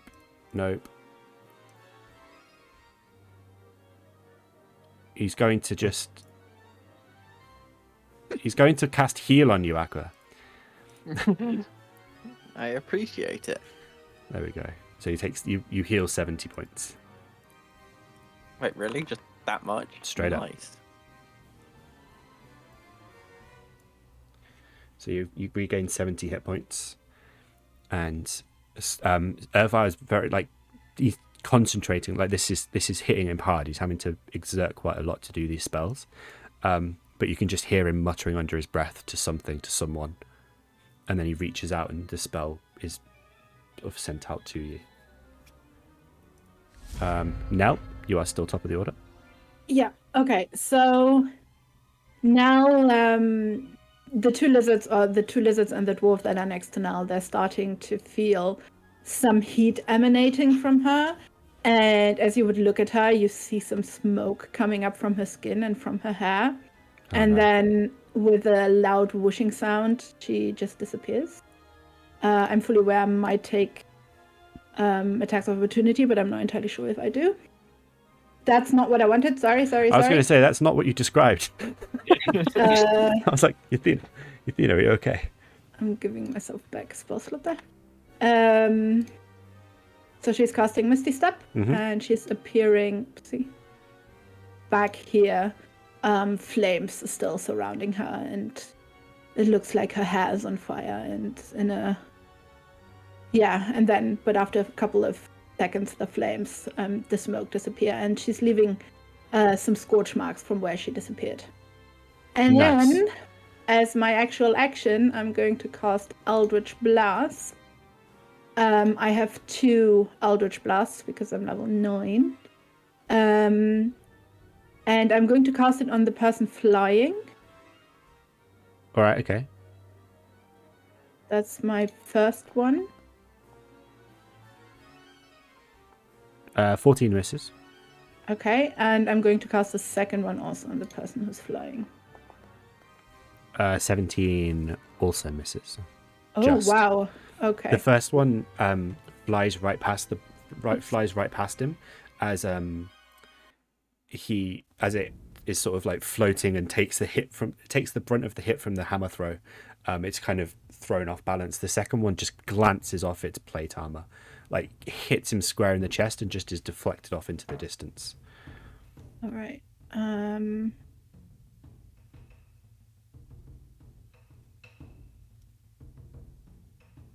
What's down here if I continue moving down here? More of the same, just like streets and civilians that are hiding, but also trying to keep an eye on what's going on around them. They've just seen like a fireball explode and immolate some more civilians, and the tents, while not on fire now, are still sort of smouldering. And then they've seen some of the guards turn from dwarves into some kind of disgusting lizard creature. So they're sort of, morbidly curious. Can I see any more guards in that area? Make a perception check.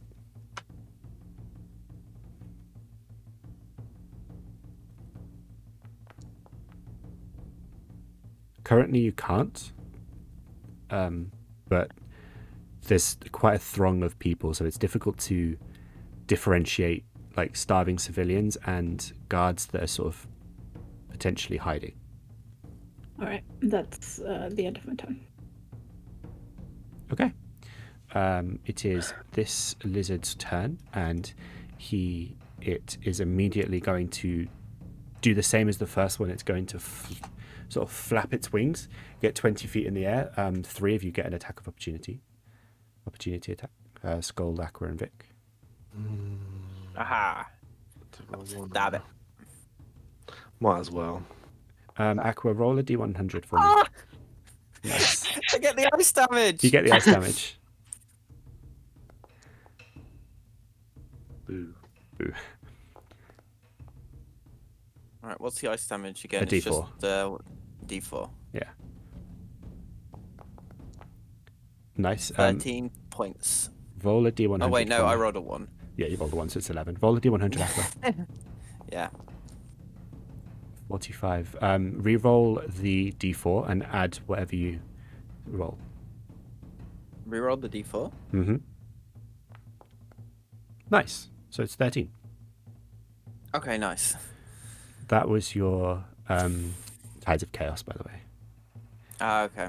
Sköld 19, 13 plus 19, 22. Okay. If with one flap of its wings it gets 20 feet in the air, and then another flap, and much like the other one, it joins it in the air at about 60 feet up. It then proceeds to do another one of it, to do its breath weapon. It's the wrong button. God damn it. That one. Swing it around. Aim at you three. Oof. It didn't quite get Vic and Sköld, but make wisdom saving throws for me, please. Wait, it did get us, so we don't need to. Wisdom. You do. He's shooting downwards so that it would get you. The Oh. template isn't necessarily working. Oh dear. Yeah, you can't aim it up or down. It's very annoying. Yeah, it's not ideal. 20. Okay, so Sköld, you succeed. Vic, Aqua, and Irva fail. That's the wrong button. That's the one I want.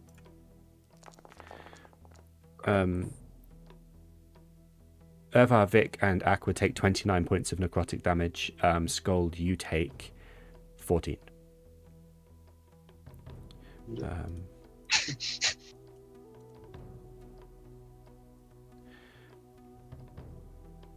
All right.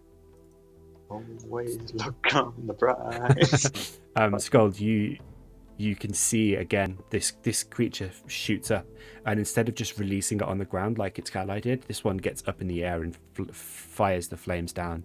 And it looks initially like fire, but you can just see the necrosis and just decay and death within it that just envelops the four of you on the ground.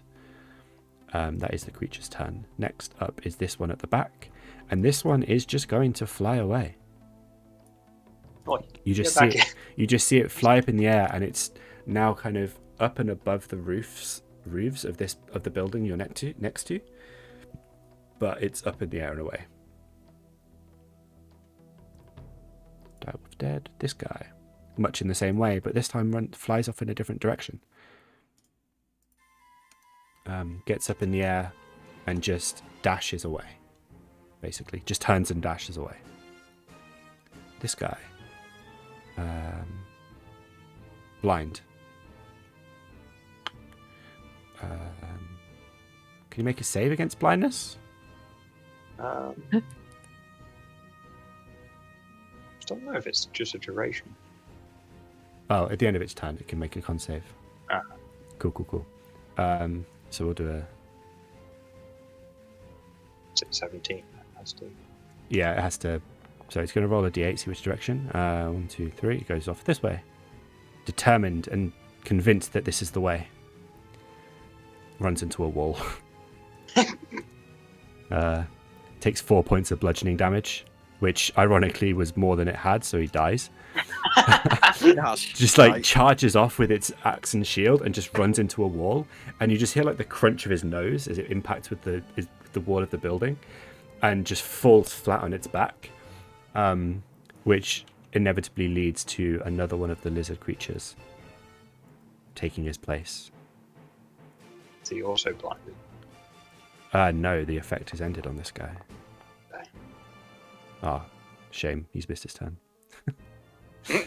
The next dwarf, not blind, but is in fact also going to run away. You can see him in the distance, just up and run. I'll remove you from the field. Now we come to you, wherever you are. Ah, you.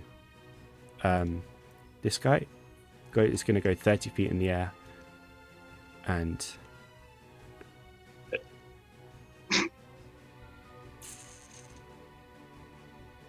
yeah, he's going to do it.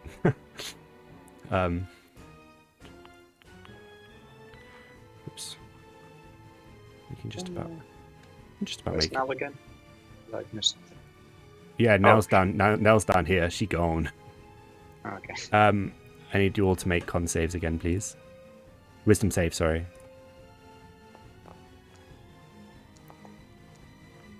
Irva succeeds. Okay, well. Took the full force of every one of these. Aqua, all of you. No. Sköld, you succeeded. Woo! Sköld succeeds and Irva succeeds. Aqua and Vic, you take 43 points of necrotic damage. I am unconscious. Okay. Goddamn Aqua. Irva succeeds. So Sköld, you take 21 points of necrotic damage, as does Irva. Come on, right thing. You see Aqua's body just like collapse to the ground and just start to shrivel. I'm going to get rid of all these templates. Your turn. Wait. Yeah, you're the one that's just gone. Oh, I put that in the wrong spot. It's fine. It would have still got you. Aqua. Roll a death saving throw, please. That's just D20 in it. Yep. That's a failure. Oh, it's my turn. Right. This dwarf is what? Where? Oh, you're going. Cool. This guy's running. Well, not running away. Retreating. We don't use such cowardly terms here. Reposition. Exactly. Strategically reposition. This lizard creature, the first one, the one that's taken the most damage and is looking kind of rough. I say kind of rough, very rough. Is also retreating.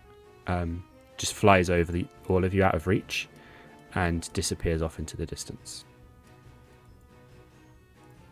Vic. That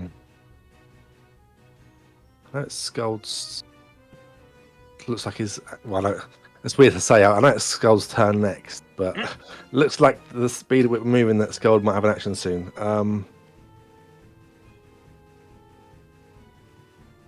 A bit rough. I can't reach these things. I'm gonna use a second wind. All right. To heal myself up a bit. Which makes me want to use my Giant's Might again. Why? Okay, we're gonna. It's 16, so whatever this says is wrong. I'm getting 16 back. So yeah, I don't know what that is. So wait. Plus 16 like that. So now I'm a bit far away from these guys. I could. Don't really have any healing ability to actually heal someone else though. Also, I know that he's been doing some stuff as well, so maybe it is time for Bo again.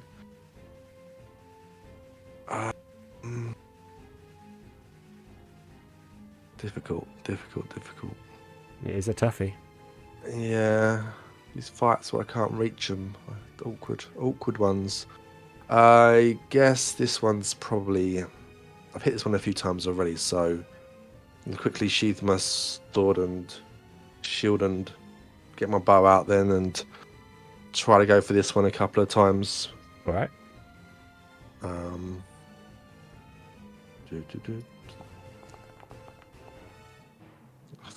3 crits this fight. So I'm going to do the critical damage on that. And I'm going to throw my fire in as well, because, I've got crit in there. This one at 30 feet, right? No, it's a 60 feet one. 60 feet, okay. Cool. Obviously, that's what I've hit a few times. Or at least... Yeah, that's the one that took the opportunity hits when it flew up. Yeah. I mean, you missed it, but everyone else hit it. Wow, the second time. So I got a crit on that, so they'll count the firing as well, but you got the strength saving throw as well. Yes. 18. Succeeds. So it takes 21 points of fire damage, right? Yep, and is not shackled. It's not shackled. It would be shackled to the sky anyway, unless I wouldn't know how it really work. So, it would just kind of like bleh, and then fall. Yeah, I guess so. Okay, so that's my first shot, and I did the thing on that as well. Yep. So then I'll not a long sword. You can't reach with the sword. Second. You're not that tall. Not It's a very long sword. 23 hits. And then the second arrow, very puny. 3. Hey, damage is damage. About. I've done my bonus action for a heal as well, so that is me. At no point moving, is there? Actually, is there any point in me? There might be a point in me moving actually, because we are grouped up a bit. Yes. And they can't reach me. So let's just start moving forward a little bit. So 5, 10, 15, 20 to here. Okay. Oh. And then maybe another 10 to here. Okay. Just in case people decide to do more breath attacks. And I think that'll be me. All A right. bit more spread anyway. Sounds good. Sounds good. All right. Sköld. Good. Right, let's see. Sköld. What can I do here? Ah, yeah, we useless bag of spuds. Just shout abuse at them. Just antagonize. Let's see. Oh god, I've got too many spells in my spell book, which granted they're not all prepared, but getting around pretty difficult. So you have to do. Come on, try and bring that up. Okay, cute. 4th level. Would you kindly? You do. Is this on Aqua? It is indeed. Okay. I think I did select them. Let me make sure of that. 35. Aqua, you are conscious. You are prone, and you take a point of exhaustion. Right. But you are conscious. I was single-handedly the best heal I think I've ever done. That was 3 max rolls. I mean, yeah, to be fair, you were 2 off maximum healing there. So you did quite well. Guys are pretty tanky, aren't they? How are they looking? Are they looking a bit battered, or are they looking still fresh as a daisy? The one that Vic just wailed on with his bow is looking pretty nasty. The others are bordering on pristine. Right. In that case, let's get on moving over to here. 20 meters, roughly. And I want to summon spiritual weapon. What do I want to do? 3rd level? I suppose. Might as well. Oh dear God. Oh my god. You cannot do that. I cannot. No, that's a good point. I take back my previous statement and abort. How can I abort? You may.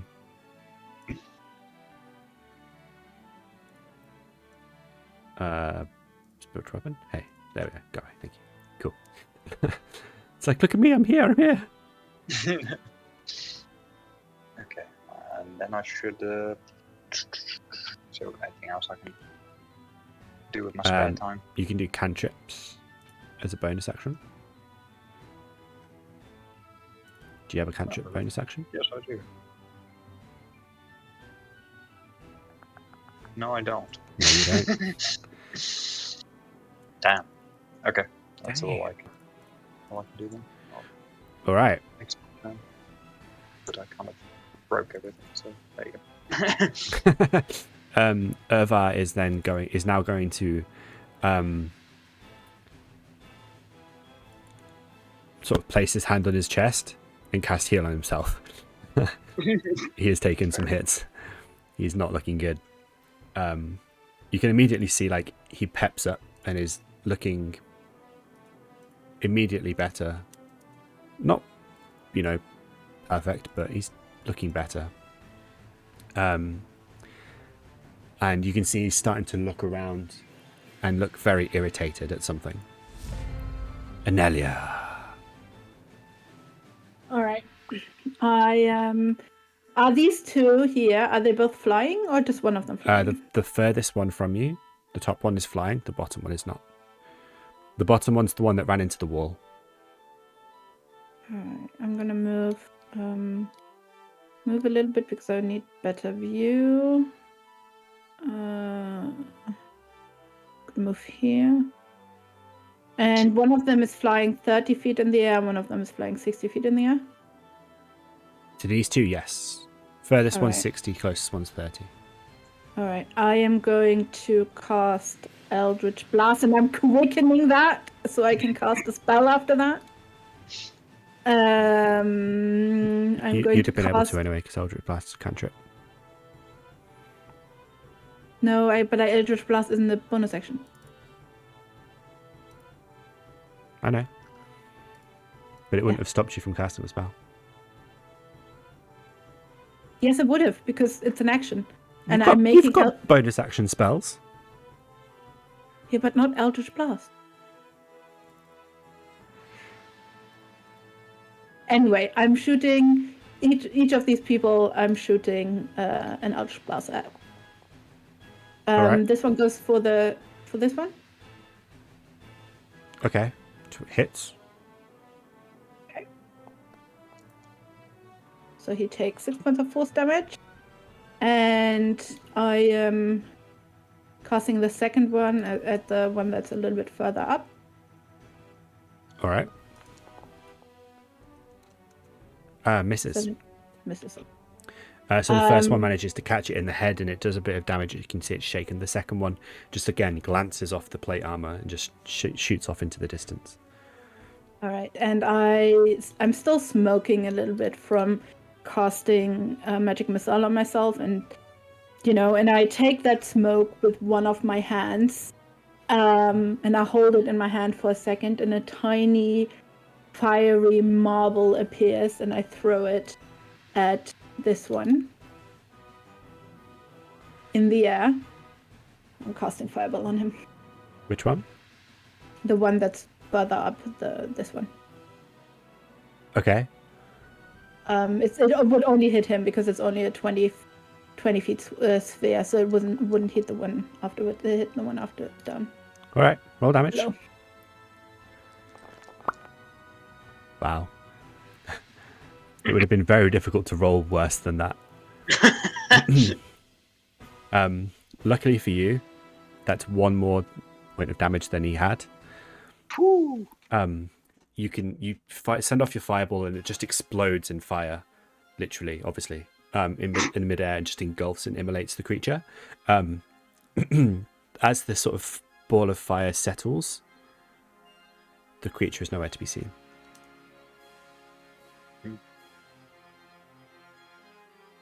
Okay, so it disappeared when it would have hit the ground.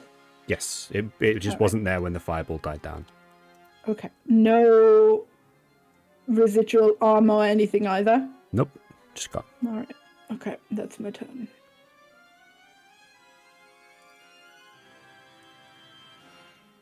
All right, that's the wrong tab. Awesome, you're dead. You're alive, you're running away. Say running away, retreating tactically.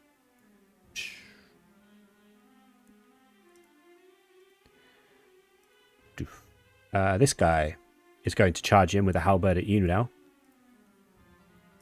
That's right. He has a halberd. Kablam. Kablam. Yeah. 24 hits. And you take 8 points of slashing damage and goes in for a second. And you 23. Yep. And you take another 9 points. Could I use my reaction If you want. to cloud rune that last 9 damage to the one to my left? Yes. 30 feet, pretty much exactly. Up in the air. So It's 30 feet from you, isn't it? Yeah, that's fine. Yeah, So it's 9 damage to this guy up here. and not you. You see the halberd swipe and it catches Nell basically like at the base of the neck. And like there's a moment where you just think this is going to just decapitate Nell. And then you see the sort of blood start pouring from a wound across the top. Or sort of see the blood start pouring from a wound on the lizard creature flying in the air there.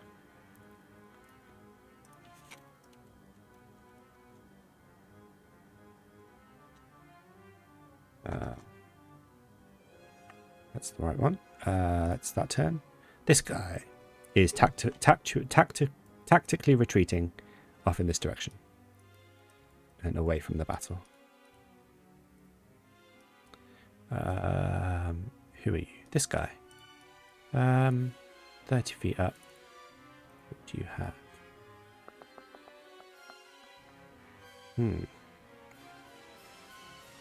All right. Is going to also retreat off in this direction. You notice that as they're retreating, they are flying in different directions. They're spreading out. They're not heading in one set direction. Aqua. I am going to use half my movement to get up. Thank Steelbrow for saving my life, as he's the only one in the area. And he's the only one that's been healing this whole fight, so it makes sense, right? Yeah. And I am gonna go greater invisible. All right. So you are invisible for a minute. Yep. Okay, I'll just And add invisible to you so that... there you go. And that is my turn. Okay, this guy flying away. I will remove you from combat. Vic. Me. Right. Unsure if this one will breathe again or has done yet. There's a wall there, apparently. I guess it is tense. Yeah, Yeah, okay. it's fine. Hang on. I'm probably too big. Can I push through the tents, destroying them Yeah. in my 9-foot height? You push through the tent and destroy it. Ah, yes, killed something. Finally. So yeah, I'm over there instead, but I'm gonna go for unless I can move it. Yeah, I got rid of the walls. Crunch, crunch, crunch. Someone's livelihood. Never mind. It's fine. They're Crunch, dead crunch, now. They got crunch. burnt alive by the fireball. Yes, and everything got burned inside the tents anyway. There might even not be tents anymore. That's fine. So yeah, smash through that, and although if I was to smash through a little bit less, I could get advantage potentially if I was flanking with Sköld. Potentially. Ooh. So I'm going to attempt to attack with hopefully advantage. This one here with my sword this time because it's on the ground. You attempt to attack with advantage and you just explode into flames. Oh, hopefully. 27 hits. You'll be pleased to hear. Nice. Thank you. Why has he not done my D6 this time? Well, I have a D6 on that as well for my big boy damage. Your big boy. Big boy damage as well. 18 in total. What was my D8 on that one? My radiant 6. Nah, never mind.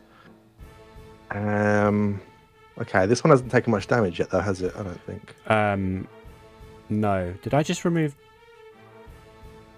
I think I just took the damage from you, not the creature. How much damage are you supposed to have? Like health are you supposed to have? I think I had 37. Then I healed my thingy-majig, so I should. Yeah. So yeah, whatever you took off. Yeah, it must come off me then. So I had 37, then I healed 18. Yeah. Sorry. I was like, wait a minute. He's just taken all that damage. How is he still on full health? He's taken one hit basically. Okay. Cool. Okay, I'll sort of use up that. I'll just attack first to this one. Oh, advantage, yeah. Good job, we use advantage. 8. Good. So I'm going to use one of my 3 charges on my sword to heal that radiant damage, which was a D8 that time. Okay. So that D8 was literally just an 8, wasn't it? Yeah. So you get 8. The last one was a 6, and I was like, I'll try it on this one. Hopefully it'll be good. I mean, you were gambling. Yeah. You have to pick to use the usage before you use it if you want. So I was like, It paid off. It did indeed.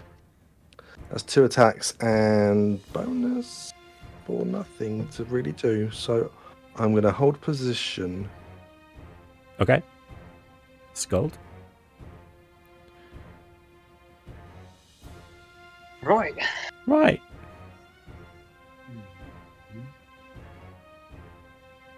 Yeah, so now we've got an invisible Aqua. An invisible Aqua. You can't see where Aqua is. No. He gone. Well, as there's only one left, I think a good old-fashioned beatdown is in order. Whack him with my hammer. Whack him with the hammer. 18 just hits. 8. Slight. Nice. Slight whack. Like we say, damage is damage. Okay, and... Gonna move slightly. Yeah. Okay. And, yeah, I think I'll end my turn, I think. Everybody else is looking relatively okay. I'm the most at risk, but I don't mind that. It's brave of you.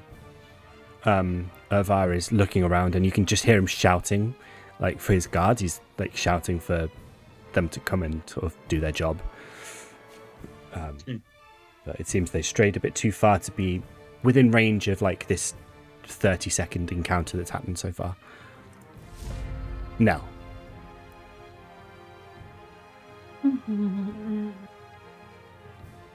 Okay, the one in front of me is the only one that I can still see, right? Yeah, the rest have gone.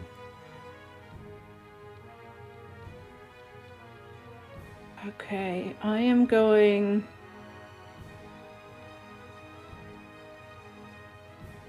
Oh god, okay, I am going to cast command on this creature. Alright. And...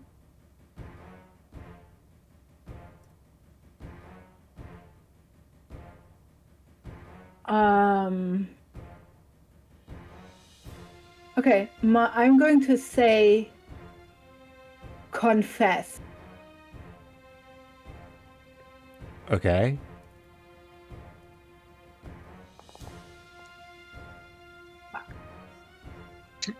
"23 succeeds. Your spell takes hold but doesn't seem to have an effect.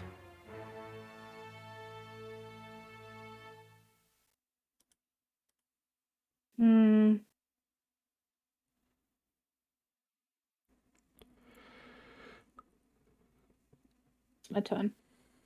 Okie dokie. You're dead. You. Whoops, wrong one. You are gone. You are gone. Which one are you? You. This one is the one. Alright. It is going to...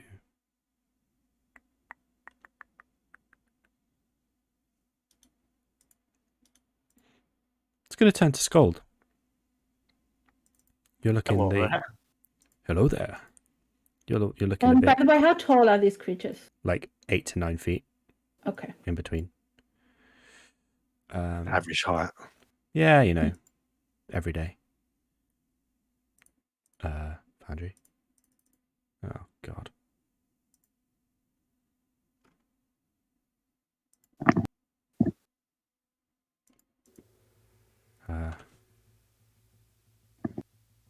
It's not doing it. Oh, what a shame. No, don't do this to me. It's not fair. We were doing so well. Can you move? You can move. So why aren't you doing that? Oh. No, that's an OBS thing. It's fine.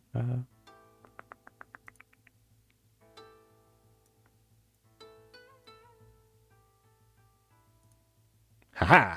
It worked. Attack. Normal. 24. That hits. Beats it, so yeah. Hell yeah. Finally.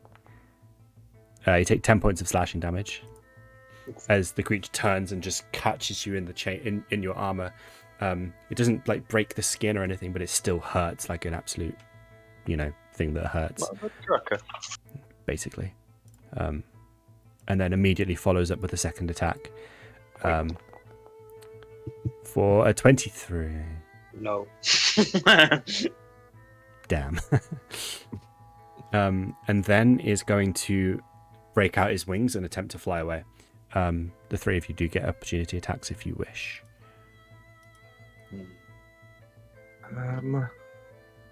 I'm not going to. All right. I don't have Warcaster. I'm going to, because why wouldn't I? Wait, actually, I'm going to go for it. Sorry. Wait.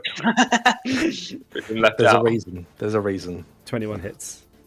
13 points. Nice. Are we getting? I don't Phone have advantage anymore. No advantage. Oh, did I do damage? No, I did attack. 27 hits though. Oh, sheesh. Oh, blimey. Minus 12. And then minus 20. Blimey.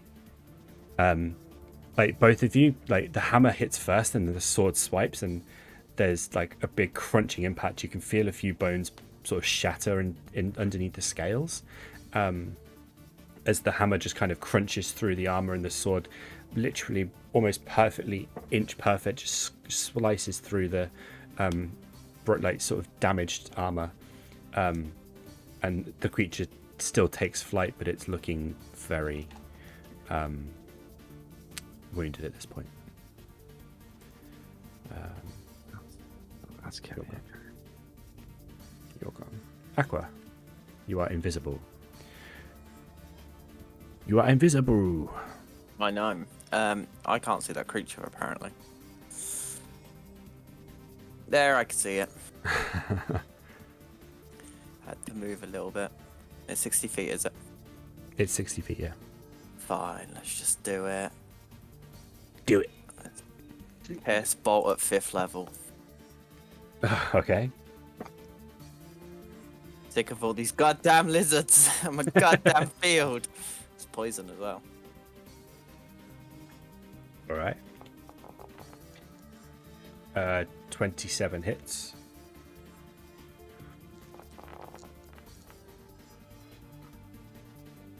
$23. Damn.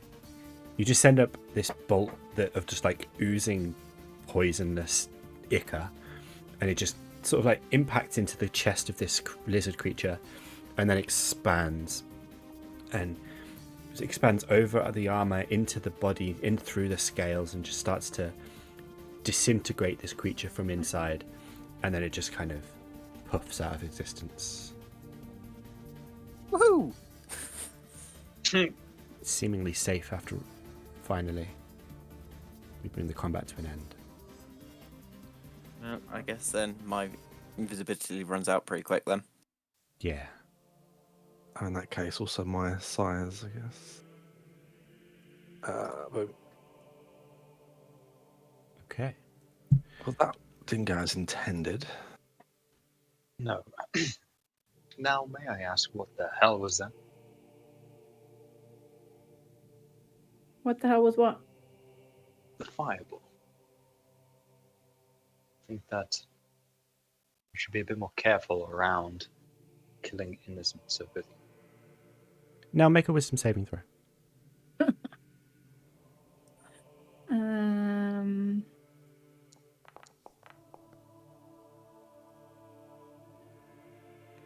You just hear from deep inside your head laughing, a deep baritone guttural laugh.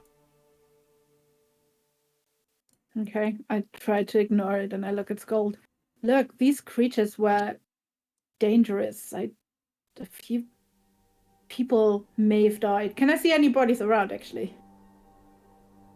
Yeah, scorched, burned dwarven bodies just sort of scattered around underneath where your initial fireball made contact. I just ignore it and I walk back to Steelbrow.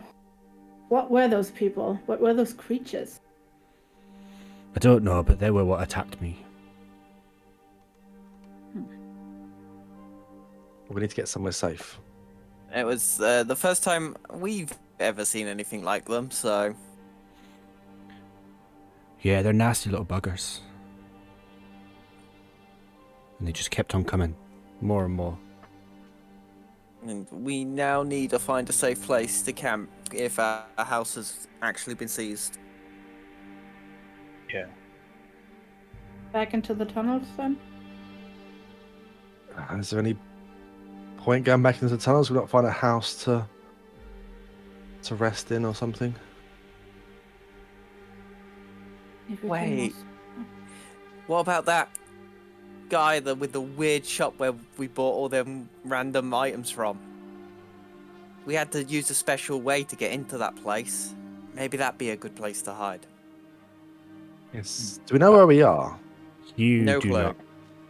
Also, the shop with with all the random items that you had to do the special thing to get into was in Wildenwell, I believe. Was it? No, I it thought wasn't. here. No, it wasn't. It was here. Because Was we it? went to it after the library. Yeah. Yeah, we went to it after Björn's book shop.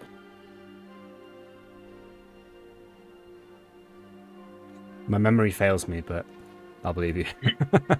I remember this because I used my sending scroll previously to call Rukin, and I didn't have any sending scrolls left, so I needed to get new sending scrolls when we were here in Khir-Doral. Makes sense.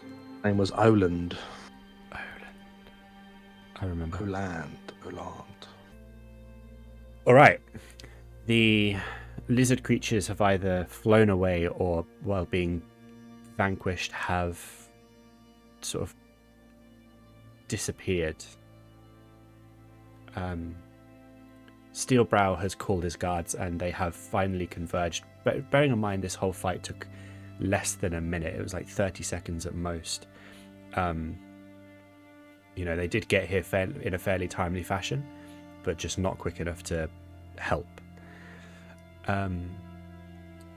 Steelbrow is berating them slightly for being so far away, but is going fairly light on them. There are the civilians that were hiding away now seem to be kind of checking and more confident that the confrontation is over, so that they can rejoin and kind of check out the remains of what's happened.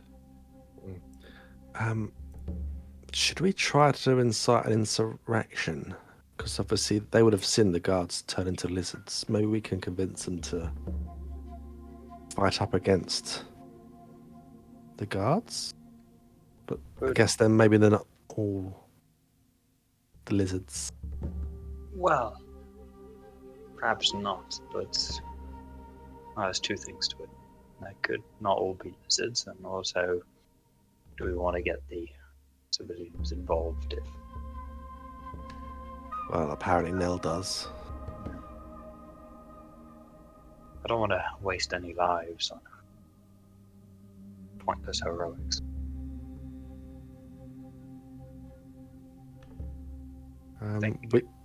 Go, sorry. No, I'm saying I think we should try and scout out the task ahead. Hopefully a bit more stealthily this time, though I don't know if maybe those that got away probably already alarmed the rest. Probably. But we were not in good shape. We all look a bit worse for wear. We should probably try to get somewhere to rest up, at least for an hour. We go back to the cave and just have someone on watch. I don't know. I think we should probably find a house or something to go into. Maybe we can ask around some of the civilians. Yeah, there's a few nearby. They would have seen what had happened. Maybe they can find a safe haven for us for maybe even the night. I don't know. What Steelbrow does he? He's done berating his guards, and he does turn to you. I think we could probably impose on a few civilians and maybe hole up for an evening. Maybe we should split up smaller groups in more houses. That way if some of us get caught, maybe we can divert from the others. Not a big fan of splitting up, but it may be necessary to so that we all fit within the houses. I'm just thinking that if all 9 of us are in one building, we look a bit more suspicious, whereas if we split up into groups of 3... Well, I don't know if our cover's already blown. Oh, our cover is almost certainly blown. But the best we can do now is try and find a place to hide and be safe. Groups of 3, you say? Well, I'm just saying that because maths, but... Oh, with a 4 and a 5. Well, I don't know. Let's ask around. Maybe one of you dwarves should be the one to ask. I've got the tongue, but I don't have the looks. No, you Maybe- definitely stand out. Yeah, maybe not you in case you... I don't know, actually. Would... if you were to do it, would it be good? They'd probably listen to you. Not at the moment. My reputation's ruined. If people think that I'm still in charge and I haven't helped them after the volcano... That one. There is that. Well, if our cover's blown, maybe we can just say the truth. I've been an imposter. I don't know how easy it'll be to convince them, but it might be worth a try. I'm back, sorry. Just tell the truth. I guess it's has to be done sometime.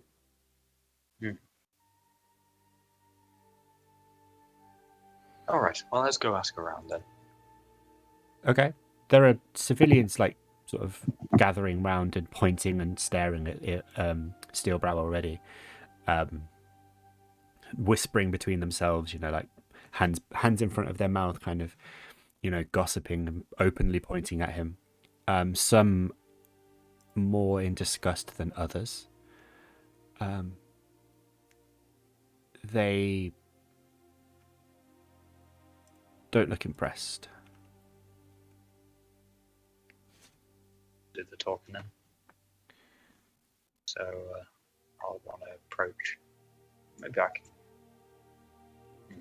Yeah, I'll approach a few of them. Okay. Saying that we need a shelter to recover for the rebellion, if you will. You approach a small sort of group of 3 or 4.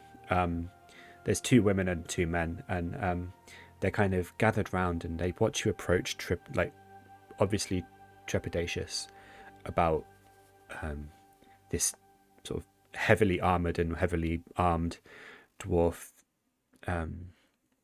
associating with Steelbrow. And they don't seem to react. They just kind of watch you approach. And like, what are you explaining? How are you explaining it to them? Well, first I won't say anything about the fact that there's been someone masquerading as Steelbrow, because I don't want to say that sort of stuff and cause panic if I don't need to. So originally, I would just say we need a place to rest in order to defeat more of these imposters. But not saying that there's an imposter of Steelbrow. All right. Roll a charisma check for me, please. Oh, my strongest stat. Yes. Guidance. Don't need it. Natural 18. No, natural 20. It's an 18. I'm joking. Because it's -2. You still have guidance if you want it. I'll pass for now. All right. Okay. I mean, I still have guidance for the next minute, so if you want to use it on anything else. Yeah, that's one thing. They take some convincing, And to begin with, you're fairly stuttery and a bit kind of unsure, but eventually the more you speak, the more it kind of forms clearly in your head what needs to happen and what is happening. And as you become more confident in what you say, they become more confident in believing it. And they just start nodding, yes, that makes sense. So we need to rise up, this is unacceptable. And they offer board and lodgings for however long you need, as long as you are there to help them. Okay. I'm supposed to talk to the wider group. How long do you think we'll need to prepare? I could do with a rest. We've traveled quite some time as well. Yeah, you're at the sharp end of a day's travel. So probably take the night, take a few hours to discuss things, and then have a good sleep, and in the morning, do whatever we have to do. Okay. Agreed. All right. They take you to a house, and there's no talk between to them of splitting you guys up, so they just take you to a house. And somewhere I've got the map that I want to take you to. Can I find it? Of course not. This'll do, I say confidently. Nope, you go away. I want you. You find yourselves in a more affluent area, slightly more affluent than where you were anyway. This house is spacious, but there's only one bedroom. There's a space set up in the middle for eating, and then there's lots of preparation space in what would be essentially the kitchen. The hosts that are hosting you sort of give you this area to set up your sleeping equipment and everything. But with the 9 of you now sort of taking up the space, that it's a bit more crowded than perhaps they were expecting. But they offer you the space and, give you free reign. Chooses, thank you. Very much. They introduce themselves as well. They're a husband and wife. The wife is Gerd, Gurd, and the husband is Rolf. Not an artist, is he? Can you tell what it is? Doesn't seem to be any indication of artistry in the home. No. Is there a piece of flexible metal? Make an investigation check. Very for the best. With a 13, you can't find any flexible pieces of metal to make weird noises with. Also, no didgeridoos. Ah, didgeridon'ts. Yeah, there's a few didgeridon'ts though. What? Are these the people around here? Just I haven't got minis for them. I keep saying that, there's all these NPCs, and I'm just like, I have not got the capability to introduce all these NPCs. That's cool. Sköld, do you have anything in your bag of holding that could be of use for me? Specifically, maybe a melee weapon or a ranged weapon, something small, handable? Yeah, pretty sure most of your stuff is in here. I checked to see whether there is indeed Now's old weapon, or did that turn into dust? Which one? Dagger, I believe it was.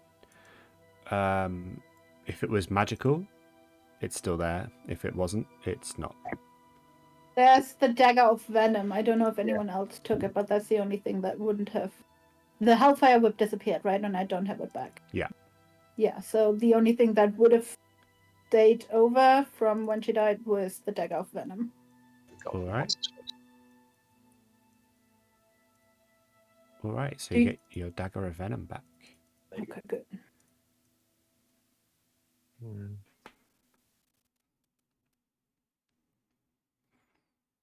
Okay. Steelbrow looks around, and you can see he's appraising the house that he's been put up in. Aye, it'll do. It's a bit simple, but it'll do. It'll do. We did just come from a giant underground citadel. Yeah, We well, just fought some evil lizards. Beggars can't be choosers, quite literally. And she looks at him and gives him a look of disdain. you ought to watch your tongue, young lady. Yeah. You forget who you're speaking to.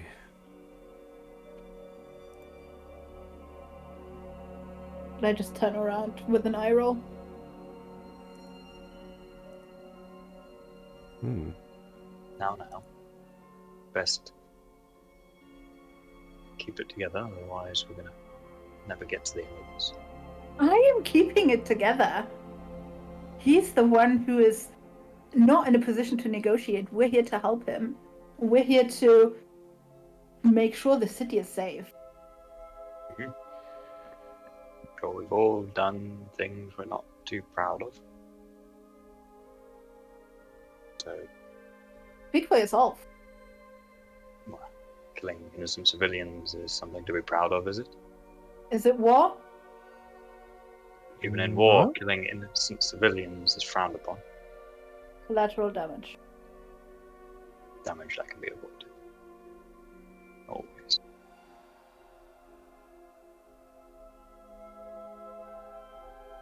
She's not. She has no guilty conscience. Well, Get some rest. And then we can discuss, once we're of right mind, what we need to do. Well, how far away from I assume the palace or whatever it was, are we?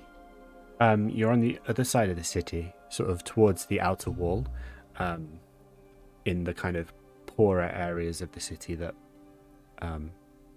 you found your way in through. This does mean that you are probably about an hour and a half, 2 hours away from the palace, if you could go as the crow flies. Okay, so a few hours more probably if we go stealthily Yes. and navigate.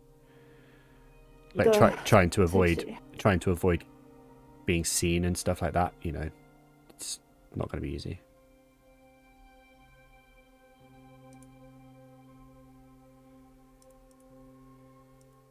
Well, shall we have a rest first, or do you want to talk first? I say rest first.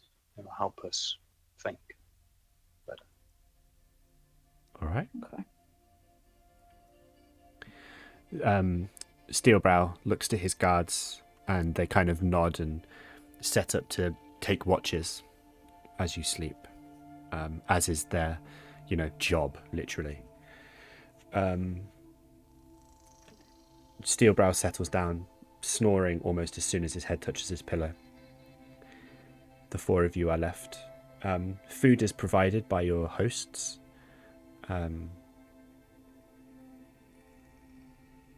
It's nothing special, and it's very sparse. They seem to be one of the few families that has any food left, but they're into like their last bit of rations.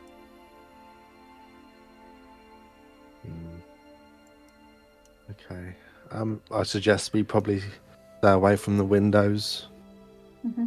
Or pull, if there's got curtains, I guess we could pull the curtains. There are no curtains, no.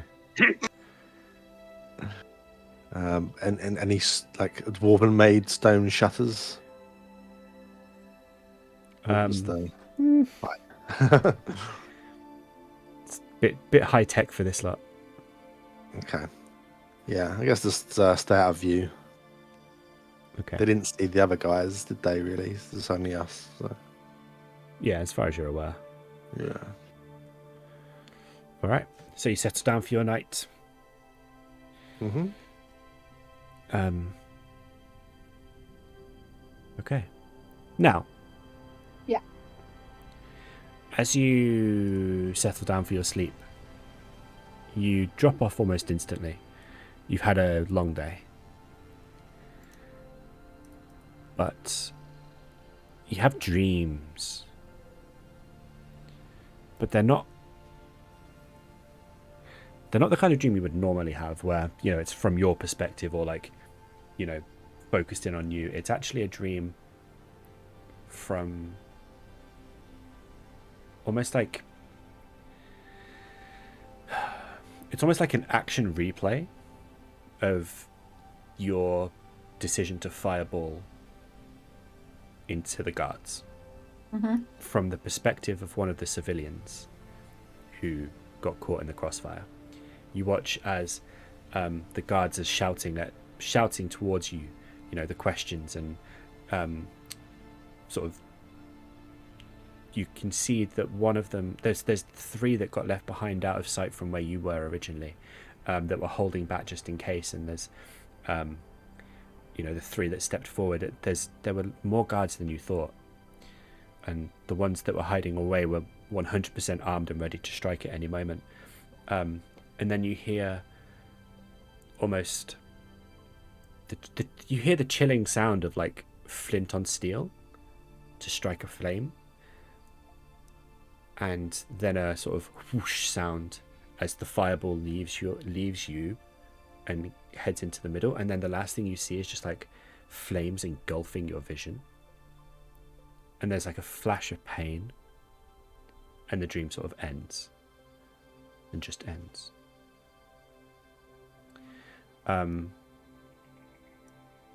Sköld, you have a very restful night's sleep. Roll a d8 for me. D8, where are ye? Roll a date, Sköld. Date you test. When you wake up, you have 7 temporary hit points. Woohoo. 8.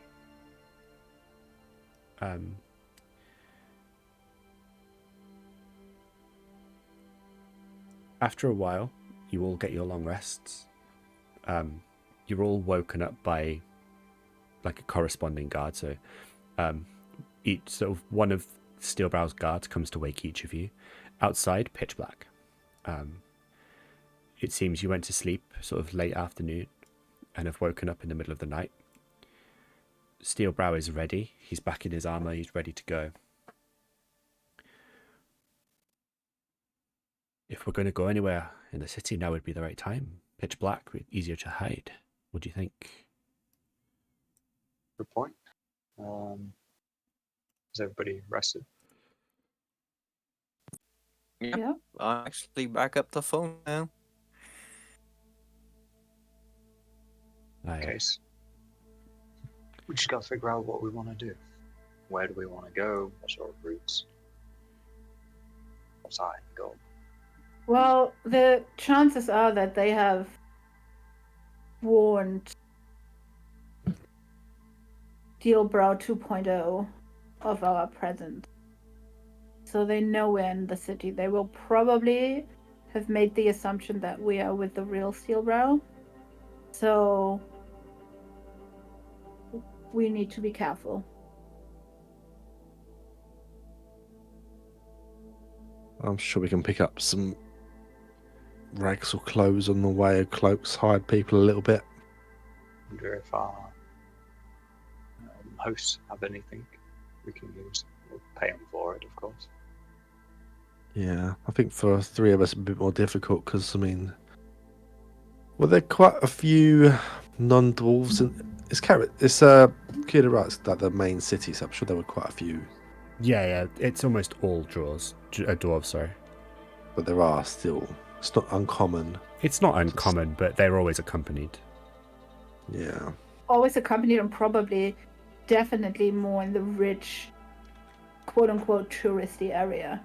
Because why would tourists or people who are not native to Khir-Doral be in the poorer areas outside, like more outside of the center of the town, of the city even? I guess. There is a bit of the volcano thing going on, so we might be a bit more all over the place, I guess. Oh, question. Sorry to interrupt you, Beerus, but question to that. Were we outside yesterday when we had the fight? Yeah.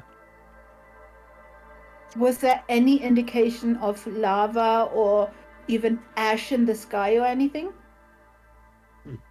Yeah. You can't see lava from where you were in the city, but there's definite like ash clouds. You are still underneath a volcanic, cloud. All right. Okay, go on, Beerus. Sorry. No, that was pretty much it. But I mean, regardless, I guess we just try to hide how we look and sneakily get to the palace. I mean, is there any ways we can get into the palace without being seen? Hey, there are ways. It's not going to be easy, but I'll take it. we can definitely get in there if you're up for a challenge. What kind of challenge? If it's like fighting through things or jumping? They'll be fighting. Probably more of those guards. Probably many more of those guards. If we're able to take a few days, we can scout it out. But if you want to go headlong in, then we'll do what we can. I point to Aqua. Don't you have a bird that can do that? Yeah, he's still in jail. Wait, what? Is it? Well, he never come with, so I assume he's still in the cell, just sat there. How do you? Can you not summon him somehow, or just make him I appear can, again? and you'll have to give me an hour so I can summon him. That's fine. We can have an hour, and then if you have an hour to re-summon him, can he go any distance away from you and communicate with you? Only about 100, and then Oh, he that's not kind of does whatever he wants on his own. Normally, tries to come back to me, but yeah, I have to be pretty close for us to be able to talk. Can he go?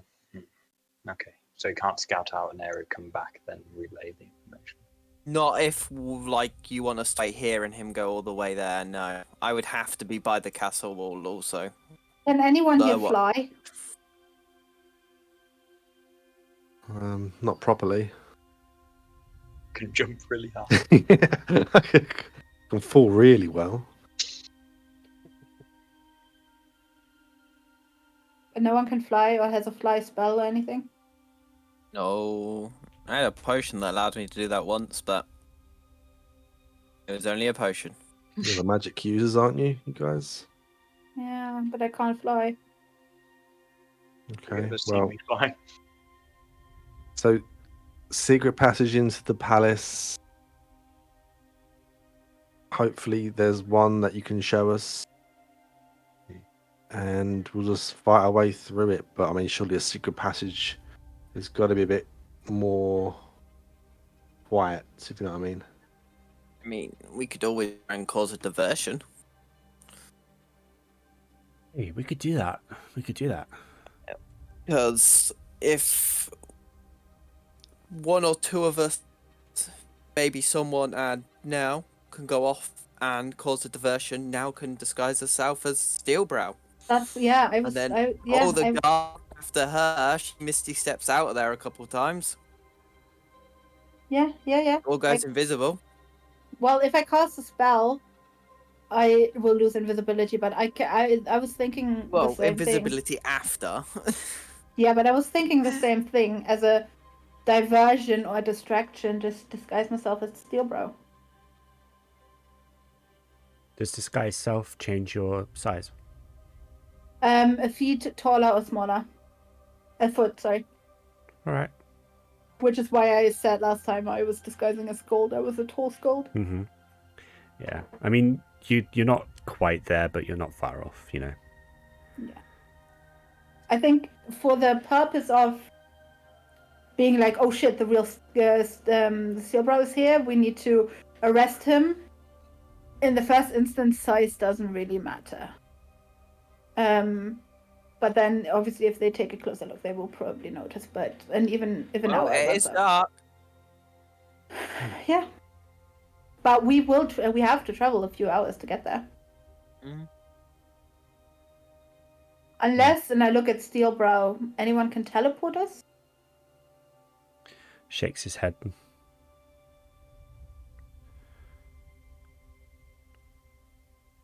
Is there anyone else in the city that we can go to, like your family, and tell them what's happened and maybe get some reinforcements?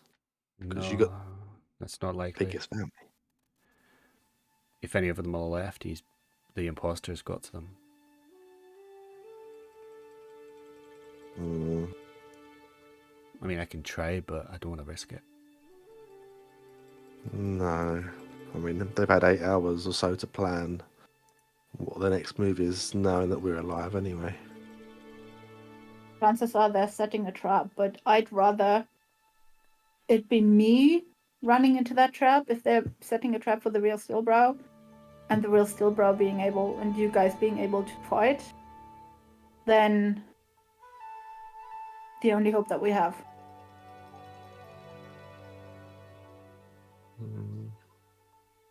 We just need to kill this person and ideally take out as many guards as we can. I'm guessing as soon as we kill the main one, the others are gonna, I don't know, flee maybe. Do you think these are Soa's minions? Well, the book did say that she had plenty of different types of minion. This could be one of them. Cult Maybe description. maybe she sent them. Yeah.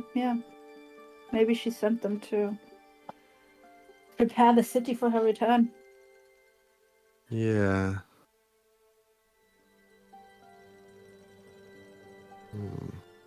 And maybe this is how she returns? With lava flowing around the city? Mm-hmm. Like a big portal of some sort, I don't know. I look at Steelbrow again. Can you send messages to people further away from you? No, not me. I'm sorry. Okay. Well, then I'm not entirely sure. If we break up in groups, then we need to make sure that at least one of us navigators is in the break-off group, so we can communicate with each other. Well, if we like go into two groups of like on the way there and to stay within like 50 to 100 feet of each other, Mm-hmm. won't be properly splitting off, and we can get to each other within a matter of seconds, hopefully, but Mm-hmm. far enough away that it should blend in, hopefully. Or 3-3s, which I think was mentioned before. I still think Aqua, before we leave, Aqua should summon his bird, so we have at least a lookout of things a little bit further ahead of us. Well, I'm gonna need to summon Echo anyway if we're going out, because it's dark and I can only see through Echo's eyes at this time. If we're trying to not hide, because Vic's not going to be able to hold his sword out. Yeah, that's a good idea. I mean, the streets might have some lights on them anyway. It's not going to be pitch black.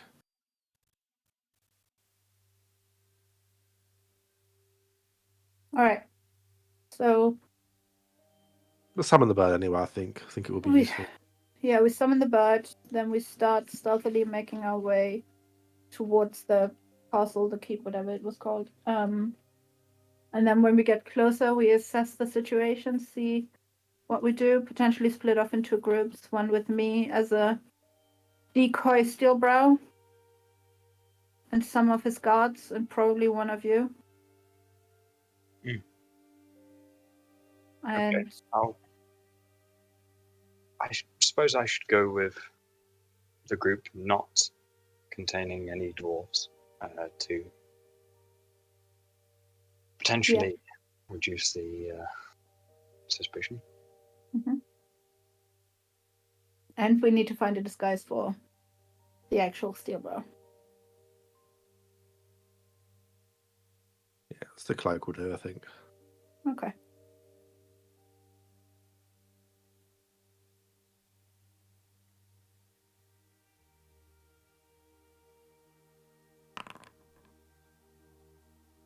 Sköld. While you're having this discussion, a voice pops into your head. It takes a second to recognize, and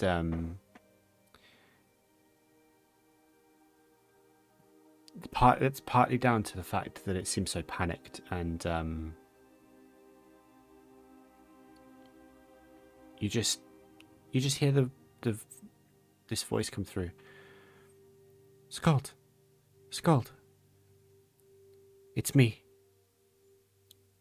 Ulkberg is under siege. I am coming to you.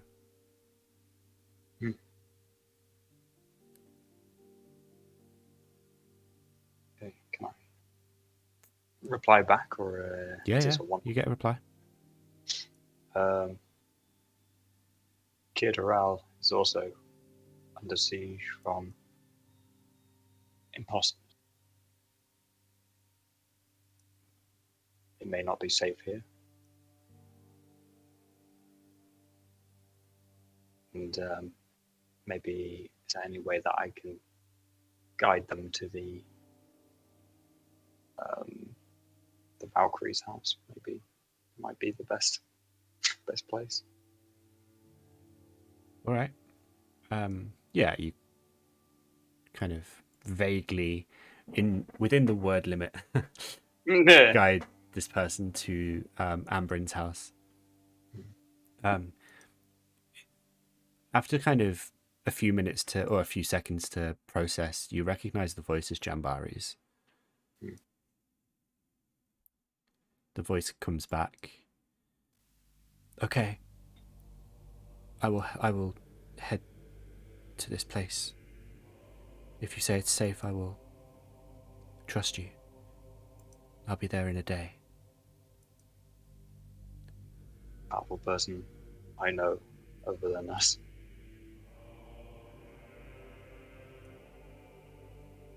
There's no reply.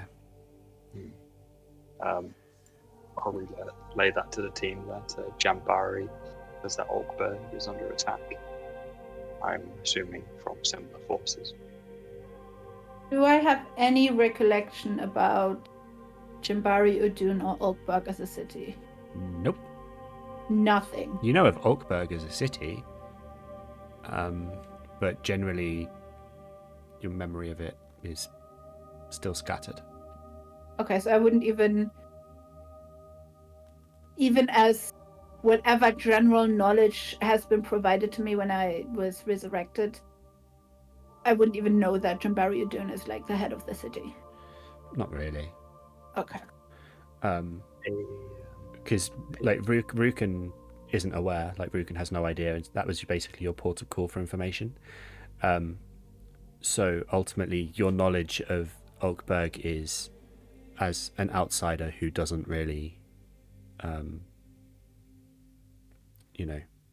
have any knowledge other than baseline kind of everyday knowledge of Ulkberg. And I have no memories either from the previous life, not from any other previous lives that I may have been in Ulkberg before. So far, no. Okay, good. All right. Then I just take that as a general statement, not knowing what they're talking about. And I just think, like, a sudden pang of panic. I turn to Vic shortly after saying that. What about the dragons? Oh, sorry.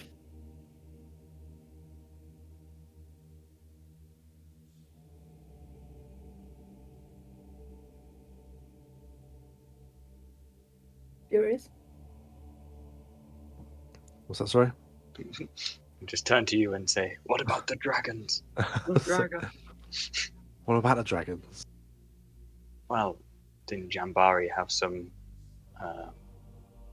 held captive? If Orkberg falls, I can only assume their target is to free the dragons. What do you mean she has dragons captive? It's a long story. Start talking. Well, it is what it is. We don't really have time for this, guys. You're summoning your bat. Yeah, that was done.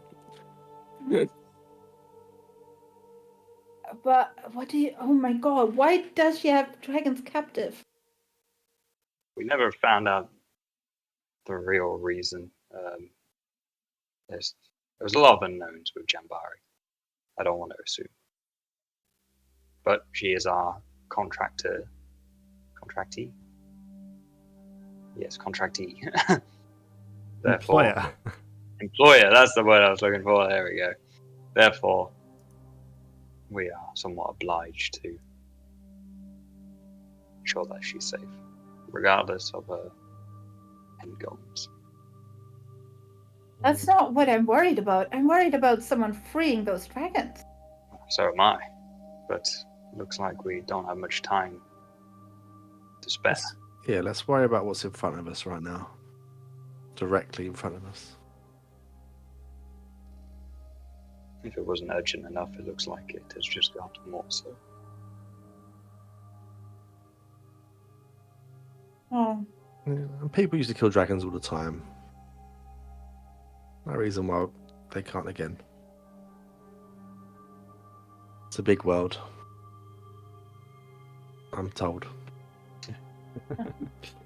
Seems legit. how many dragons did she have looked up? I don't Was it exactly 3? remember. At least 3, wasn't it? Yeah. Of various threat level, if you will. There was more than one. You know that. I mean, I thought there were hundreds. We just spoke to one. Nah, I thought there was like 3 portals out. I think there was 5 portals, no? Yeah, each different type of dragon was in its own Yeah. portal. Red, green, blue, Okay, white, black, or something. I don't remember the colors, but I think there was 5 portals. at least 3. No chromatic ones then. Chromatic are the good ones. Yes, they are. Chromatic are not the good ones. Yeah, chromatic are not the metallic good are ones. Other way around then. Metallic Yeah, are the good ones, allegedly. What if? So Oldburg is under siege, and they're trying to maybe free the dragons to support Azor. That would be my best guess. If they have portals, maybe one of those portals goes to one of the realms that she's in. I'm no expert on transplanal magic, but maybe she can get through to our world using that as a gateway. All right. Okay, Vic is right. Focus on what's in front of us. Try to get this city back. And then we see what the next step is. Who knows, if we stop what's happening here, then maybe we stop her coming back completely. Or they Maybe. stop the invasion force. Yeah. Oh, that would be nice, wouldn't it? Well, looks like we know what we need to do. Let's head out. Okay. So you all gather your stuff. Steelbrow and his guards are already ready. They're prepared. They've been ready for a while, it seems. The couple that housed you for the night offer you food, but you can see that it's like the last scraps of what they have. Oh. I don't take any. I haven't taken any the previous night either, and I've left them from the few provisions that I've had. I've left them some. Okay. I'm going to give them like 10 gold for after this is over. All right. Okay. Can't eat Wow, gold. and then there's me being like morally good that I won't take any food. Not giving them anything of mine. Okay. As you get ready to set off, we will end the session there for this week. Okay. Good job, guys. You didn't die. Nearly. It was close this time for Josh, and I nearly got a bit unconscious. You were Got into getting, the Got a 30s. bit unconscious. you were getting close. You were getting Okay. close. Lots of breath weapons they had. Lots of breath weapons. It was one of those things where it's like, yeah, the more they kill, the more they're going to struggle. It's fine. You made it. You made it.